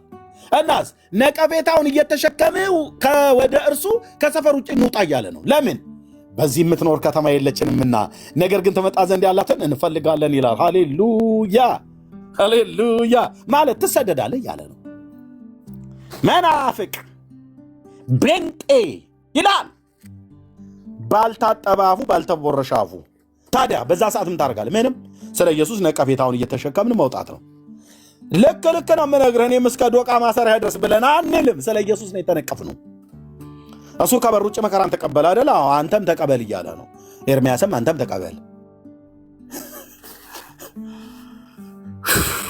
ሃሌሉያ ሃሌሉያ። ይሄን ሊያወራ ነው ብራዘርዬ። የዕብራውያን አማኞች ስለ ኢየሱስ ክርስቶስ ተሰደቡ፣ ተነቀፉ። በጌታ ነበሩ፣ አምነው ነበር፣ ጌታን ተከትለው ነበር። ኢየሱስ መሺያ ነው ብለው የሽዋሁ አዳውን ብለው ተከትለውት ነበር። በኋላ ላይ ግን ሲጠዘጥዟቸው፣ በስድብ በመከራ ሲያንገላቷቸው፣ የሀብታቸውን ቅሚያ ሀብታቸውን ሁሉ የዘረፉባቸው ወንድሞች ናቶች በደስታ ነበር እንደውም የተቀበሉት። በዚያን ጊዜ ሀብታቸውን ሲነጥቋቸው በደስታ ነበር የተቀበሉት። ደስ እያላቸው ማለት ነው። ደስ እያላቸው ጌታ ይመስገን እያሉ ማለት ነው። ጌታ ይመስገን እያሉ ነበር የተቀበሉት።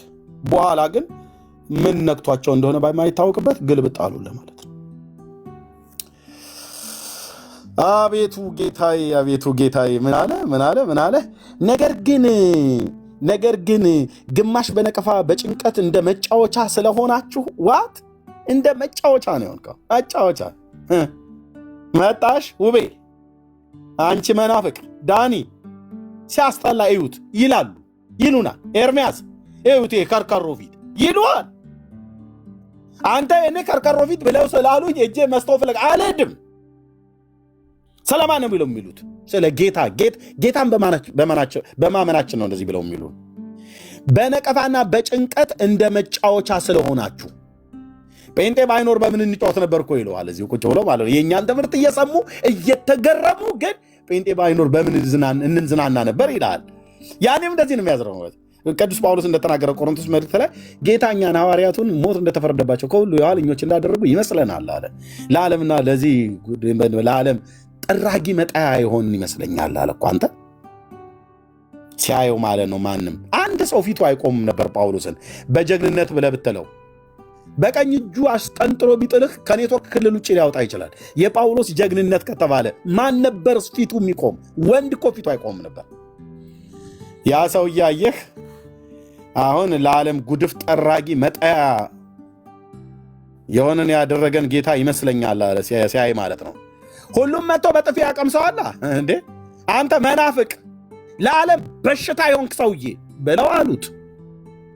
ቀንደኛ ናዝራዊ ነህ። የናዝራዊ መናፍቃን መሪው ሆኖ አግኝተነዋል። ክቡር አገረ ገዢው ፊሊክስ ይህን ሰውዬ ቶሎ አስወግድልን እያሉት ማለት ነው። ስለማ ሲል ጳውሎስ ስድብ ጠጣ፣ መከራን ጠጣ። ስለ ኢየሱስ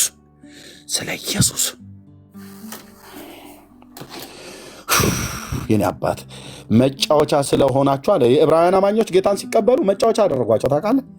ግማሽም እንዲህ ካሉት ጋር ስለተካፈላችሁ ብርሃን ከበራላችሁ በኋላ መከራ በሆነበት በትልቅ ተጋድሎ የጸናችሁበትን የቀድሞውን ዘመን አስቡ አላቸው። የቀድሞውን ዘመን አስቡ። የምን ወደኋላ ማለት ነው? አስቡ እንጂ የቀድሞውን ዘመን። እህት ዓለምዬ በባለፈው ንብረት ሲዘረፍ ጌታ ይመስገን ብለሽ አልነበር? እንዴት ተውሽ? አስቢ እንጂ እና መከራው ሲበዛባቸው፣ እንግልቱ ሲበዛባቸው፣ ስደቱ ሲበዛባቸው ጌታን ለመተው ወደኋላ አፈገፈጉ።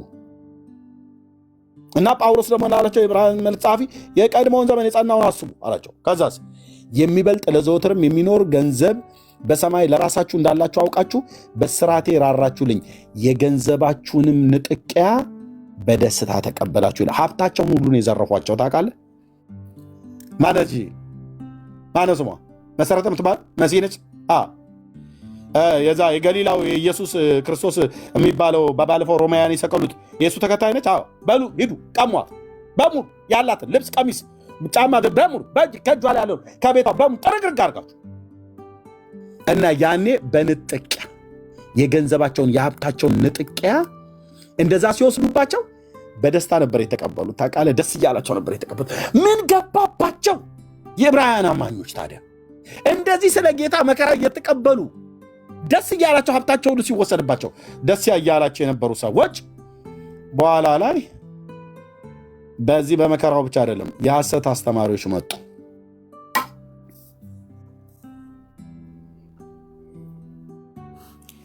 የሐሰት አስተማሪ ሲመጣ አይኑን አፍጥጦ ጥርሱን አግጦ የሚመጣ እንዳይመስልሽ። ጌታ ይመስገን፣ ሃሌሉያ፣ አሜን ነው። ወፈር ባለ እያለ ይመጣል። ይሄ ለስላሳ ቀበሮ በበጎቹ መካከል ሾልኮ ይገባልሃል። የበግ ለምድ የለበሱ ሚንስ ምን ማለት በጋዊ ባህሪ ያላቸው ይመስላሉ። ስታያቸው በጋዊ ባህሪ ለስለስ ያሉ ናቸው። ሲያወሩ አይሾ ትህትናውን የዚህ ሰውዬ ራሱ ድምፀቱ በቃ ቁጥብ ያለ ነው። በተፈጥሯቸው እኮ እንደዛ አይደሉም። በተፈጥሯቸውን ቁጥብ ያሉ ሰዎች አሉ።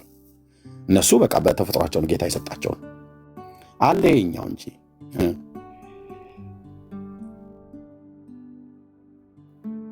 ጠዋት ጠዋት ድብ ማታ ማታ ጅብ የሚሆን አሜን ነው ይላል። ምንም እኮ ሳይናገር እኮ ነው አሜን ነው ብሎ የሚለው። የምን አሜን ነው ነው? ተናገርና ቃሉን እስከሰማን በኋላ ነው አሜን የሚያስብል ከሆነ አሜን የምንለው። እንዲሁ ዝም ብለህ አሜን ነው ሲልሽ አሜን አትበይ። ብዙዎች እውነቴን የምልህ አሜን ማለት መስማማት ማለት ነው። ልብ በሉ። ዝም ብሎ መጥቶ አንድ ሰው መጥቶ አሜን ነው ብለሽ ምን አልክና በይው። ምን አልና ኢየሱስ ጌታ ነው እንኳን አይልሽም እኮ። ኢየሱስ ጌታ ነው ብሎ አሜን ነው ብላችሁ በሉ ብሎ ቢል በሆነ ነበር። ማንም ሰው አሜን ነው ሲላችሁ ገና እንደመጣ ዝም በሉ። አሜን አትበይ። ይሄን እሱ በውስጡ ይሄኔ የእናቱ ዛር ሲያስለፈልፈው ሁሉ ያለ ሊሆን ይችላል። ምን አልክናን? ምን አወራህ? ሞቱን ነገርከን፣ ትንሣኤውን ነገርከን፣ ትንሣኤውን ነገርከን እንዴ? ዳግም ምጽአቱን ነገርከን። ገና እንደመጣ እጅሽን ሼክ ያደርግና ይዝሽና አሜን ነው ይላል። ያን አንቺ አሜን አሜን ምን አለሽና ነው አሜን የምትይው? ምን አለህና ነው አሜን የምትለው? አሜን እኮ ማለት ተስማምቻለሁ ይሁን ማለት እኮ ነው። እንዳትሉ አሜን አሜን እንድንል መጀመሪያ የአምላካችን እግዚአብሔርን ቃል ይንገረን እንጂ የጠራውን እውነት ቲያ በኋላ እንላለን። ቲያ በኋላ እንላለን። አዎ እንደዛ ነው። ቲያ በኋላ ይባላል። ካልሆነስ በቃ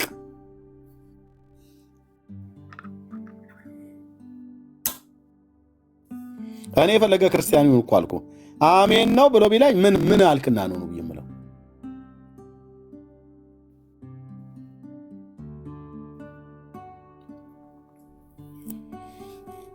የዕብራውያን አማኞችን መጥተው ታዲያ እንደዚህ የሀብታቸውን የገንዘባቸውን ንጥቂያ በደስታ የተቀበሉ ግማሽ በነቀፋ በጭንቅ እንደ መጫወቻ ስለሆናችሁ፣ ግማሽ እንደዚህ ካሉት ጋራ ስለተካፈላችሁ እና በቃ የጸናችሁበትን የቀድሞ በትልቅ መጋደል የጸናችሁበትን የቀድሞውን ዘመን አስቡ አላቸው። አስቡት እስቲ አስቡ። ያን የጸናችሁበትን ዘመን ጌታ የተቀበላችሁበትን ወራትና ዘመን ታስታውሻላችሁ? አይኔ እኮ እባክህ እኔ ከበደኝ እኮ እባክህ። እናቴም በቃ ፊቷን ነሳችኝ፣ አባቴም እንትን አለኝ፣ አያቴም ከዛ ጊዜ ጀምሮ ጀርባዋን የሰጠችኝ ለምን በጌታውንሽ ብለው አሉ። እህትዬ ጥርግርግ ብለው ጉድጓድ መግባት ይችላሉ አልኩሽ። የአንቺ አያት የአንተ እናት የአንተ አባት ጌታን ከተቀበሉ ሰየው። ካልሆነ እኮ አልኩ ወንድሜ፣ እኔም አያቶቼ ምናምን ነገር አያቴ እንኳን የሉም፣ አሁን ማንም የለም። በእናቴም በአባቴም በኩል አያቶቼ በሙሉ ተቀብረዋል። ቢኖሩስ ጉዳያቸው ነው አልኩ። መድኃኔ ዓለም ክርስቶስ ምስክሬ ነው። እነግራታለሁ እማዬ ብዬ ማለት ነው። እነግረዋለሁ አባባ ብዬ። አልሰማ ብሎ ካለ ምንም ልረዳው አልችልም። መራራ እውነት ነው ውስጤ የገባው። ኢየሱስ ክርስቶስ የእግዚአብሔር ልጅ አያቴ ጋር ስመጣ ሀሳብ የምቀይር መከራ ሊያበዙብ ይችላሉ። እናት አንድ እንጀራ ትሰጥ ከሆነ ግማሽ እንጀራ እየቆረሰች ልትሰጥ ይችላለች። እምዬ ምነው ትጨክኝብኝ? በራዘር ትጨክንብሃለች። ለምን? ሰይጣን የተቀበልከውን እውነት እንድትጥለው እናት ጡቷን አጥብታ ያሳደገች እናት ልትቀይርበት ትችላለች። ከቤት አስወጣቸው እየተባለ ሲመከራ ነበር እንዴ? በኦርቶዶክስ ቤተክርስቲያን አስወጡ። ኪዳነ ምሕረት ተቆጥታለች። ልጅሽ ቤንጤ ከሆነች ጊዜ ጀምሮ እሷ እያለቀሰች ነው። በህልም አይቻታለሁ ስዕሏ ስታለቅስ ይላል። ወስደ ጋርቤጅ ጣላት። ብራዘርዬ እደግመዋለሁ፣ ወስደ ጋርቤጅ ጣላት። እቺ ታለቅሳለች ብለህ የምትላት ስዕል ማለት ነው። በጌታ እናት ስምማ አትነግዱም። ስታለቅስ አየኋት ስዕሏ። እውነት ነው። መያረብ እንትን ብለህ ጥረግላት። ለምንድን ነው ያለቀሰችው? ልጅሽ ቤንጤ ሆነች ብላ። እህትዬ እናትሽ ሳታይ ጥቅልል አድርገሽ ወስደሽ ጣያት። እስቲ የምታመጣው እናያለን። እደግመዋለሁ፣ ለሰው እጅ ስራ ለሆኑ አንዳች እንዳትሰግዱ፣ እንዳትንበረከኩ። ራሳቸውን ከቀዳጅና ከጨምዳጅ እጅ የማያድኑ ስዕላት አለቀሰች፣ ደነሰች፣ ጨፈረች እያሉ ማለት ነው። ዳሪያ ዥባያት ሸራሪት ከነ ልጆቿ እላዋ ላይ አክሮባት ሲጮቱ አይደል የሚውሉት ስዕሏ ላይ። እነሱን እንኳን ከሷ ላይ ዝንብ እላዋ ላይ ስትኮስባት የምትውል ራሷን ከዝንብ ያልተከላከለች እኔን ትከላከለኛለች ብዬ እመቤቴ ያለቀሰች ይላል ዳሪያስ። ነውራም ትውልድ።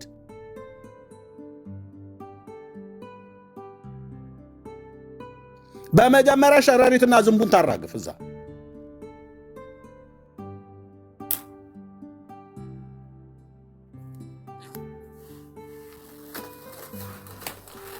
አንቺ እኮ ነሽ ከእነ እናትሽ በዳንቴል እስቲ በዳንቴል እርግፍ አድርጊላት እስቲ።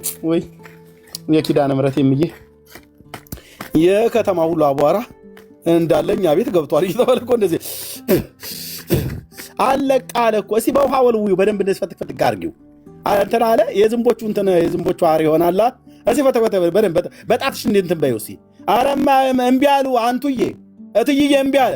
በቢሎ ቀስ ብለሽ መስታወቱን ሳትጎጂው ፋቅ አድርጊው ተብሎ ቢሎ እኮ መጥቶ የዝንቦቹ ካካ እንደዚህ ተፈቅፍቆ የሚወጣላት እኮ ሴትዮ ነች። ማርያም ነች ብለህ የምትለኝ አንተ አታበሳጨው። ስለ መንፈሴ አታበሳጨው እኮ ነው ብዬ የምልህ። እኔ ስላሴ ባሪያ ለእንደነሱ አይነት ኮተታ ኮተት ስሰግድ የነበርኩበት ዘመን ይቆጨኛል።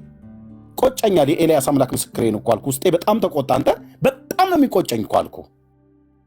መንፈሱ ብስጭት አለበት ይላል በኤፌሶን እኮ ጳውሎስን።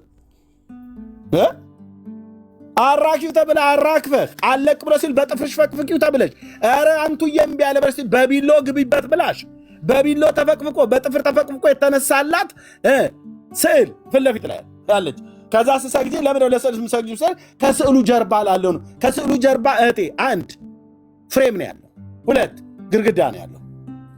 ይሄው ነው ለስዕልና ለግድግዳውና ለፍሬሙ ነው የምሰግዱት። ከስዕሉ ጀርባ ላለው ነው የምንሰግደው ይላሉ። ከስዕል ጀርባ ማን ያለው? ሰይጣን።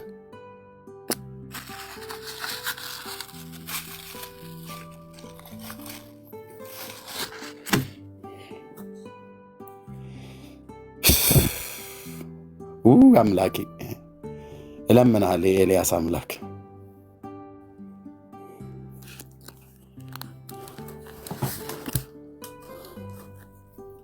አውሬው ተጠቅልሎ የተኛበትን አለቃ ነኝ ብሎ ያለውን እንደ ጎልያድ የተገዳደረውን የተኛበትን አሳየኝ በመንፈስህ። በትውልድ ላይ የተጫነ ቀንበር ማለት ነው።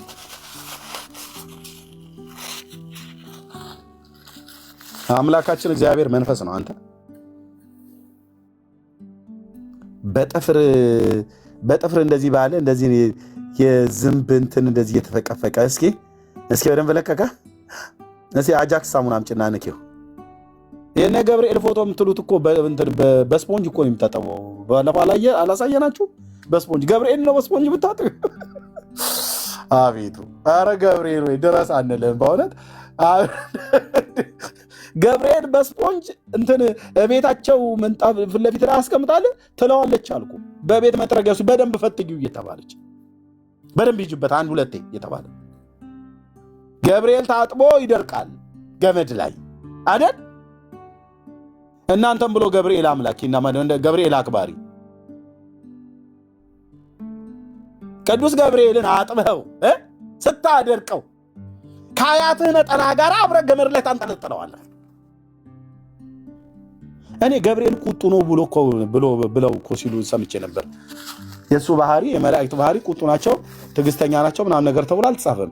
ግን ቁጡ ነው ብለው ባሉት ለምን ኦርቶዶክስ ላይ ግን ዝም እንዳለ ሰይፉ ለምን እንደማያነሳ ነው እኔ እንትን ያለ።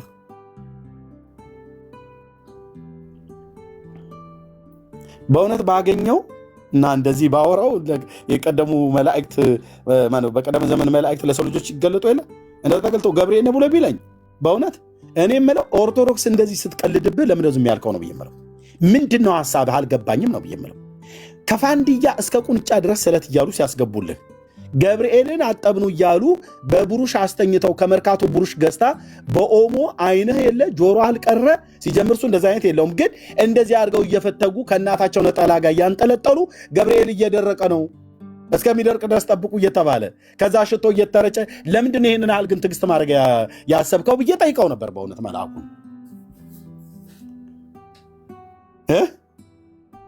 እስከ መቼ ነው ሰይፍን የማታነሳው ብዬ ጠይቀው ነበር።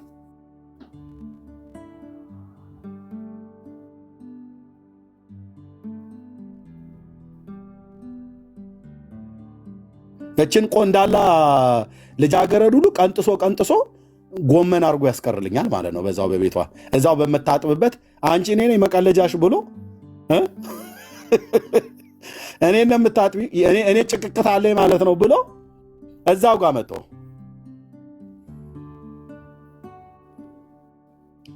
ንፋስ የመታው ዘንጋዳ ይመስል ተረፍረፈ ታድራለህ። በሚቀጥለው ጊዜ ትውላል ቄሶቹ ከበሯቸውን ይዘው እምድኅረ ሞት ሁለሰብ አልቦቱ ንስሐ ብለው በማግስቱ ፍታት ይመጣሉ። እኔ አልመጣም። እኔ መድኃኒዓለም ፈቶኝ ሄጃለሁ። ሮቤውን የነበርኩ የምገኘው አንዱ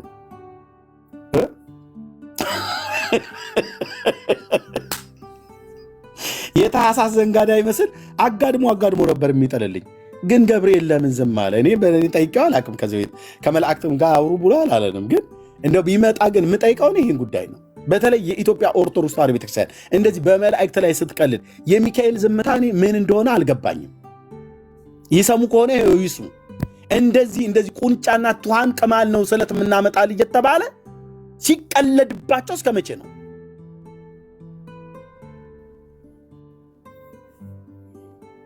ደግሞ ጴንጤ መላእክት አያከብሩም ይላሉ። ይመጡና ተፋታኝ ስልህ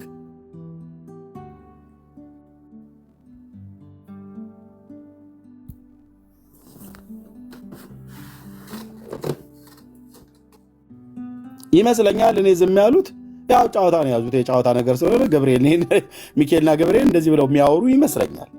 አይ እኔ ዝም ብለው ገብርኤል ነው ሚካኤል ነው ብለው ይላሉ። እነሱ ዝም ብለው ያው አዳም አይደል? አዳም እንደምታውቀው ነው። ጥንቱንም ለአምላካችን እኮ አልታዘዙም። አሁንም ይታይ እሱ ቀራንዮ መስቀል ላይ ሞቶላቸው ሲያበቃ እሱን ያምናሉ ብለን ስንጠብቅ የታህሳስ የሐምሌ እያሉ ስሜን እየጠሩ ምን እንኳን እኔ ሄጄ ብነግራቸው አይሰሙም ነው። እውነት እኮ ነው፣ አይሰሙም።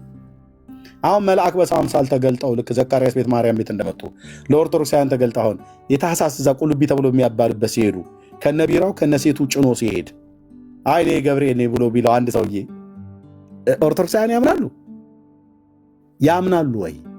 ነጠላውን አደግድጎ አሁን መካከላቸው እዛ በሚያሸበሽቡ በሚሯሯጡ መካከል እኔ ነኝ እኮ ገብርኤል፣ አንድ አፍታ መልእክቱን ስሙኝ እባካችሁ፣ እኔ ነኝ ብሎ ለማርያም እንደነገራት ለዳንኤል እንደነገረው ለዘካርያስ እንደነገረው በሰውኛ አምሳል አደል የተገለጠ እዛ ቁልቢ ቢመጣ ይሰሙታል ወይ ነው ብዬምልህ። እባክህ ብዙ ባታስቸግረን፣ እኛ ክብረ በዓል ላይ ነው ያለ ነው፣ የዓመቱን ያለ ነው። እዚህ ጋር ሁለት ያላበው የሐረር ቢራ ጠጣ ከሆነ እንስጠን፣ ወይ ደግሞ ካልሆነ እዚህ ካወዳ ያስመጣ ነው ጥሩ ዞርባ ጫት አለ ወይ በለጮ ወይ ገለምሶ፣ እሱን የምትቀመቅም ከሆነ እንሰጣለን ብለው የሚሸኙት አይመስልህ? እውነቴን ብዬምልህ መልአክ በሰው አምሳል ነው የሚገለጡት። አሁን ገብርኤል ራሱ እዛ ቁልቢ ቢመጣ በሰው አምሳል ዘካርያስ ቤት እንደመጣ ማርያም ቤት እንደመጣው እንደዛ ቢመጣ ኦርቶዶክሳውያን ይሰሙታሉ። ቀጥቀጠው ነው የሚያባሩት። ይሄ መናፍቅ ተሐድሶ ሳይሆን አይቀርም ብለው ማለት ነው።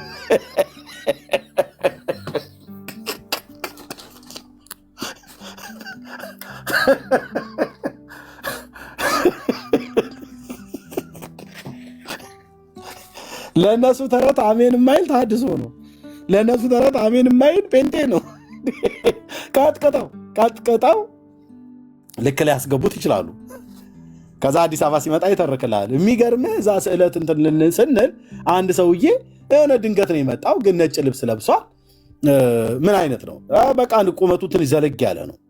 እኔ እንደዚህ አይነት ሰው አይቼ አላውቅም። ግን በጣም የሚገርምህ መጥቶ አወራኝ እና ምን አልከው? በቃ ቦታ ፋታኝ ዞር በልኝ አልኩት። አልሰማ ብሎ ሲል ይዘን ቀጥቅጠን ወቅጠን ጣሉ በመቋሚያ ብሎ መጥቶም አዲስ አበባ ሲመለስ ቢራ እየጠጣ ሊያወራ ይችላል። የዚህን ያህል አይቀበሉትም።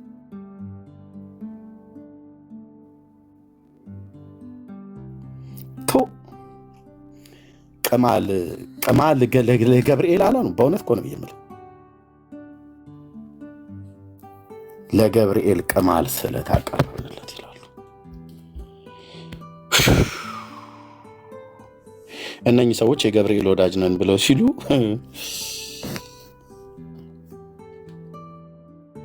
አንቺ ነሽ የገብርኤል ወዳጅ አይደል? እህት አለ አንተ ነህ የገብርኤል ወዳጅ አይደል? በቤታችሁ ያስቸገረህን ትኋን እናት በመቀነት ላይ ቋጥራልህ ከሰማኸኝ ፍየል ካልሰማኸኝ ትኋን አመጣልሃለሁ ብሎ የሚል የተንጋደደ ሰይጣናዊ የሆነ ስዕለት አይሉት ነገር እሱን ተስለህ አንተ የገብርኤል ወዳጅ ተብለህ ቁንጫ ያቀረበ የገብርኤል ወዳጅ ገብርኤል መንፈስ ነው፣ እኔ ልሰግድለትም ላመልከውም አልችልም፣ እግዚአብሔርም ቃል አያዘኝም ብሎ የሚል ኤርሚያስ እና ቤካ ዳኒ ጠላት።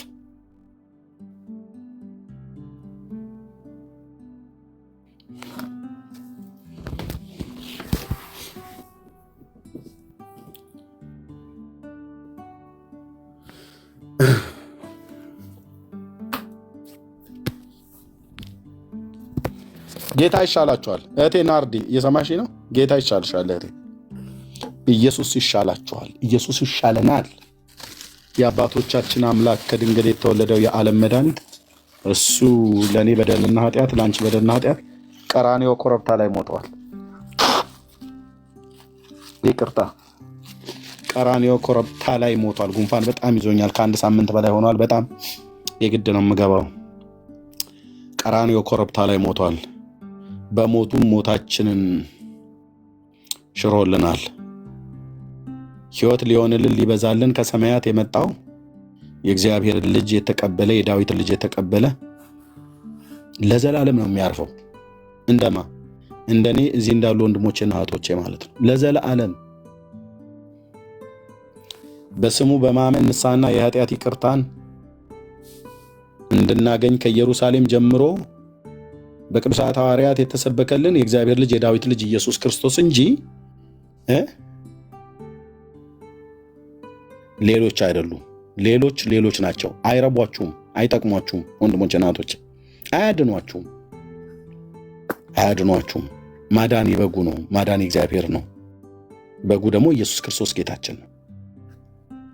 ለበደል ለኃጢአታችን ብቸኛ ወዳጃችን ብቻውን የሞተልን እሱ ነው። ብቻውን የተቀበረልን እሱ ነው። ብቻውን የሞትን ጣር አጥፍቶ እኛን ስለማጽደቅ በሦስተኛው ቀን የተነሳ እሱ ነው። ብቻውን በክብር ከፍ ከፍ ብሎ አድርጎ በአባቱ ቀኝ በሰማያት በግርማው ቀኝ የተቀመጠ እሱ ነው። ይመጣል ለዘላለም ሊወስደን ሊያሳርፈን። የእሱ የሆነን ደስ ይበላችሁ እህቶችና ወንድሞች። እንዴት ውስጤ እንደሚዘል ነገር አልችልም። ስለምናልፍበት ነገር ስለ ምድራዊ ነገር ከተባለ በጌታ ፊት ብዙ ምለው ነገር አለ። ግን የፈለገ ይጉደል፣ የፈለገ እንራብ፣ የፈለገ እንጠማ፣ የፈለገ በብዙ ችግር በብዙ ነገር ውስጥ እንለፍ፣ ኢየሱስ ግን ኢየሱስ ነው። ጌታ ግን ጌታ ነው። የአሁኑ ማጣት፣ የአሁኑ ማግኘት፣ የአሁኑ መውደቅ፣ የአሁኑ መነሳት፣ የአሁኑ ሐዘን፣ የአሁኑ ሚስ አንደርስታንድ፣ የአሁኑ ብዙ ነገር ውስጥ ብናልፍ እሱ አይታየንም። በዘላለም ፍቅር ወደደን፣ ለዘላለምም አዳነን። በዘላለም ፍቅር ወደደን፣ በቸርነቱም ሳበን። ወደ እኔኑ እኔም አሳርፋችኋለሁ ብሎ ያለ ጌታ ወደ እሱ በመምጣት አሳረፈን።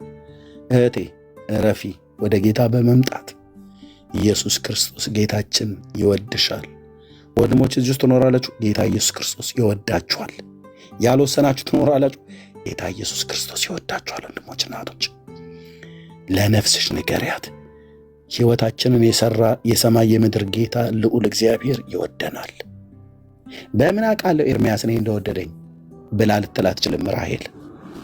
በምን አውቄ እኮ ነገረኛ ብሎ ሊል አይችልም ቢኒ። ይወደናል። ነፍሱን እስከ መስጠት ድረስ ነው ደግሞ የወደደን። ብዙ ሰዎች ሲወዱኝ አንዳንዶቹ ሽቶ ገዝተው ሰጥተውኛል። አንዳንዶቹ በልጅነቴ ሸንኮራና ከረሜላ ገዝተውልኛል። አንዳንዶቹ ሲወዱ ጉንጬን ስመውኛል በልጅነቴ ነፍስም እያወቅኩ። አንዳንዶቹ ሲወዱኝ ሀግ አድርገው እንደዚህ ጭብጥ አድርገው እንደዚህ አቅፈውኛል፣ ስመውኛል። አንዳንዶቹ ሲወዱኝ ጥሬ ስጋ ጋብዘውኛል። አንዳንዶቹ ሲወዱኝ ምሳ እንብላ ምናምን ነገር ብለው ቡና እንጠጣ ብለው ማኪያቶ ምናምን ነገር አገር ቤት በነበርኩበት ሰዓት ላይ ጋብዘውኛል። አንዳንዶቹ ሲወዱኝ ጫማ እንግዛል ብለው ጫማ ገዝተው ልከውልኛል። በቃ የመውደዳቸው መገለጫ ነው። እናንተንም ልክ እንደዚሁ እዚህ ውስጥ ያላችሁ ሰዎች ለእኔ እንዳደረጉልኝ ከዚህም በላይ ሰዎች አድርገውላቸዋል። እናንተም ለሰዎች አድርጋቸዋል። እኔም ልክ እንደዚሁ አድርጋለሁ። ጌታ ግን ሲወደን ምኑን የሰጠን? ነፍሳችንን ለማዳን ምኑን የሰጠን? ሕይወቱን። ስጋዬ ቢቆረስ ለኤርምያስ ነው፣ ደሜ ቢፈስ ለኤርምያስ ነው ብሎ የእያንዳንዳችሁን የራሳችሁን ስም አስገቡ። ነፍሱን ቢከፍል ለማን ነው? ለእኔ፣ ለአንተ፣ ለአንቺ። መስጠት ከተባለ ስለ መውደድ ከተባለ ነፍሱን እኮ ሊሰጠን አይገባም ነበር። አሁን በምድር ሳለን ምንድን ያልሰጠን?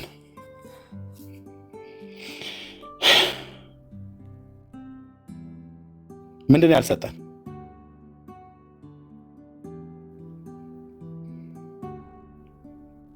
ከሰውነት አካላችን ጀምሮ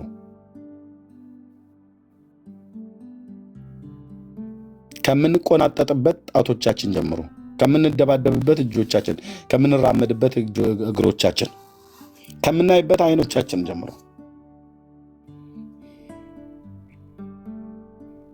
ከጤንነት ጀምሮ ከምንኖርበት ምድር ጀምሮ የምንተነፍሰው አየር፣ የምንሞቀው ፀሐይ፣ የሚዘንብልን ዝናብ፣ የምንታጠብበት ሻወር ውሃ ጠጥተን እርክት ስንል እንደ ውሃ ተስማሚ ያለ እንደ ወንድሞች እናቶች ይሄው እንጠጣለን። ያለማቋረጥ እኮ ነው የምንጠጣው። ያለማቋረጥ ነው የምንበላው። እያንዳንዱን ማን ነው ክሬት ያደረገው? አይበቃም እንዴ? የምንለብሳቸው ልብሶች፣ የምናረጋቸው ጫማዎች፣ የምናደርጋቸው ጌጣጌጦች፣ አልማዝ፣ ዳይመንድ፣ ዋቴቨር ብላችሁ የምትሉትን ጥሩ ወርቁ፣ ምኑ ምንም አይነት ነገር ጆሮች ላይ ብትቀጥ፣ አንገትሽ ላይ ብታስር፣ እጅ ላይ፣ ጀርባ ላይ ብታስር፣ መቀመጫ ላይ ምንም ብታደርግ የማን ነው? ጥንቱን የሰራው ማን ነው? እኛ ወደዚህ ዓለም ምንድን ነው ይዘን የመጣ ነው? ምንም። ምን ይዘን እንመጣለን? ከየት? እኛ ከየት መጣና ወደዚህ ዓለም ምን ይዘን እንመጣለን? ምንም። ምንስ ይዘን እንሄዳለን? ምንም። ይህንን መስጠቱ አይበቃውም እንዴ? ይህን ሁሉ ሰጡን። ይህን ሁሉ የሚበላ ተብሎ የሚባል እንዴ? ፍሩቱን ብቻ ጠርተህ ትጨርሰዋለህ እንዴ? የማንጎ አይነት እዚህ የአውስትራሊያ ማንጎ የሚባል አዶ ነው። ወደ መጣበት ሀገር የምታውቁት ሰዎች የህፃን ልጅ ጭንቅላት ያክላል እህትዬ፣ የህፃን ልጅ ጭንቅላት። እንዲህ አይነት ማንጎ ነው አይቻልም። እቺ እኛ ሀገር ኢትዮጵያ ያለችዋ ማንጎ በአውስትራሊያ ማንጎ ፊት ንስሐ ትገባለች። ከማነሷ የተነሳ አሁን በቅርብ የተወለደች ነው ብለህ የምትላት እንዲህ አይነት ማንጎ በጌታ በኢየሱስ ክርስቶስ በሱ ቢያገኙ ቀጥሎ የሬሳ ሰዓትን ነው መዘጋጀት ያለበት። ወርውሮ በሱ ሰው ቢመታ ማለት ነው አፋፍ ሰው ሳጥን ውስጥ ነው መክተት ያለባቸው እንጂ አተርፍም። ይህንን ሁሉ ጌታ ጫካ ውስጥ ነው የፈጠረው። ዘፍጥረት መጽሐፍ ምዕራፍ 1 ላይ ማለት ነው።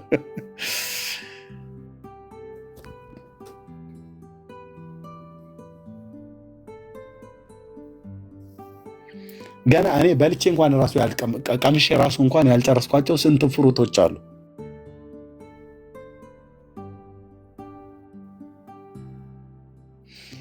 ከተፈጠርኩ ጊዜ ጀምሮ ቀምሻቸው ማላቃቸው ፍሩቶች አይነታቸው። ያንንም ስገምጠን ለቴስት ሳርግ ማማሰጥ ሳምጣ ይሄኛው ምንድነው ምንድነው አሁን ቼሪ የሚባለውን የዚህ ሀገር ነው የበላሁት። ፕሪስመን የሚባል ታውቁታላችሁ? ፕሪስመን የሚባል እዚህ ሀገር ነው የበላሁት። ኪዊ ፍሩት የሚባል እዚህ ሀገር ነው የበላሁት።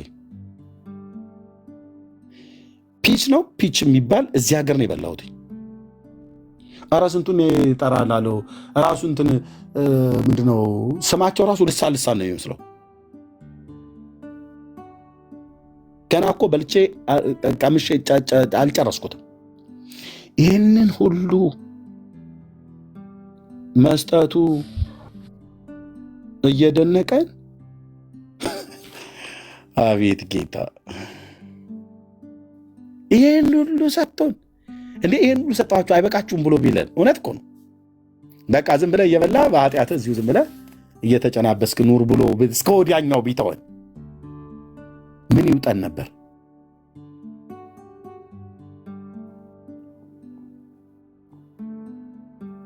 ህይወት እንደ እግዚአብሔር ያለ ማንም የለም። እኔን መታ አትነዝንዘኝ። እመቤቴ ጊዮርጊስ ገለመኔ ቅብጥርስዬ አትበለኝ ብራዘር። እኔ ታምም ያለው በውዴ ፍቅር በኢየሱስ ፍቅር ይኸውልህ ታምም ያለው እንደዚሁ እንደታመምኩ ነው የምኖረው። ቆንጅዬ ህመም ማለት ነው። አየህ መተህ አትንገረኝ አልኩህ። እንትና እማዊ እንትና አቡነ እንትና እንዴት መንፈሴ እንደምታበሳጩት እውነቴን ነው ከውብ የምልህ እንደ አንተ ምን ነካ?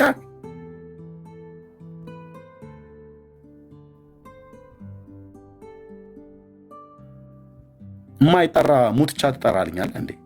ሕያው አምላክ ለዘላለም የሚኖር ንጉሥ እያለ ቤቴም ውስጤም ሞልቶኛል።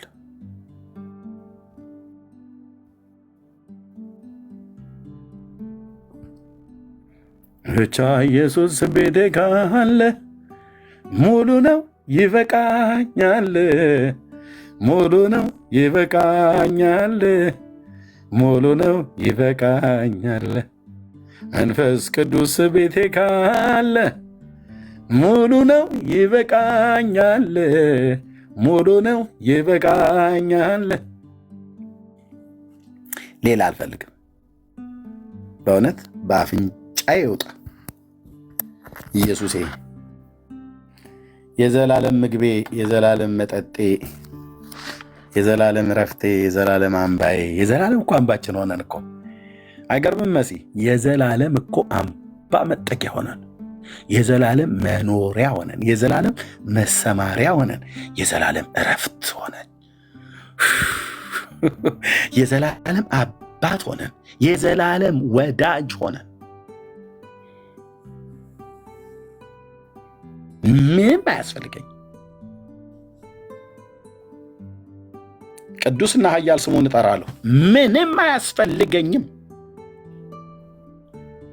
ከሱ ስም ውጭ ሌሎች ስሞች አያስፈልጉኝም። ለመሐላም ለሐዘንም ለደስታም ቀን ልጠራቸው የምችል አንድ ጻድቅ እንኳን ብለህ ብትል አንድ የለም። መከራ ቢደርስብኝ ገብርኤልዬ ድረስልኝ አልለው። ሚካኤልዬ ድረስልኝ አልለው። እህት ዓለም ለምን እንደማይደርስ መጽሐፍ ቅዱስ ስለነገረኝ። ታዲያ ቀጥታ ወደ አለቃውና ወደ አለቃዬ፣ ወደ ፈጣሪውና ወደ ፈጣሪዬ፣ ወደ እኔ አባት፣ የእሱ አባት አይደለም የእኔ ግን አባት ነው፣ ወደ አባቴና ወደ አምላኩ ወደ ማን? ኢየሱስ ብዬ ስጣራ ከፈለገ ራሱ መልአክ ሳይልክ ያድነኛል። ከፈለገ ገብርኤልንም ሂድ ልጄ በጭንቅ ውስጥ ነው ያለው ተራዳው ብሎ ይልከዋል እና ይመጣላ። አቤት ወዴት እንደሚጣራ እንኳን የማያውቅ ትውልድ እኮ ነው መጥተው እንትን የሚለን። እኛ እኮ ንጉሱን ነው የምንጠራው። እኛ ወደ ሄድ ኦፊስ ነው ሄድ ኦፊስ ወደ ዋናው ቢሮ እኮ ነው የምንጸልየው። ወደ እግዚአብሔር እኮ ነው የምንጠራው። ከአባቶቻችን የተማርነው ይሄ ነው። ቢያድነንም ባያድነንም አንተ ላቁምከው ለወርቁ ምስል አንሰግድም ብለው ዳንኤልም ቤቱን ዘግቶ ወደ ቅዱስ ገብርኤል ለመነ ይላል አይልም? ወደ እግዚአብሔር 3 ጊዜ በሩን ከፍቶ ይጸልይ ነበረ።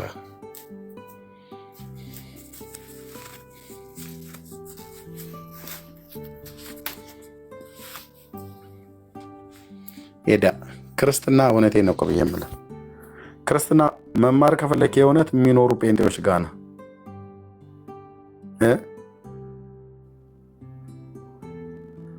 የእውነት የሚኖሩ ጴንጤዎች ጋር ናና ጌታ ይወደናል፣ ጌታ ይወዳችኋል። የተሰጣችሁን ህይወት አጥብቃችሁ ያዙ። የተሰጠን ህይወት አጥብቀን እንያዝ።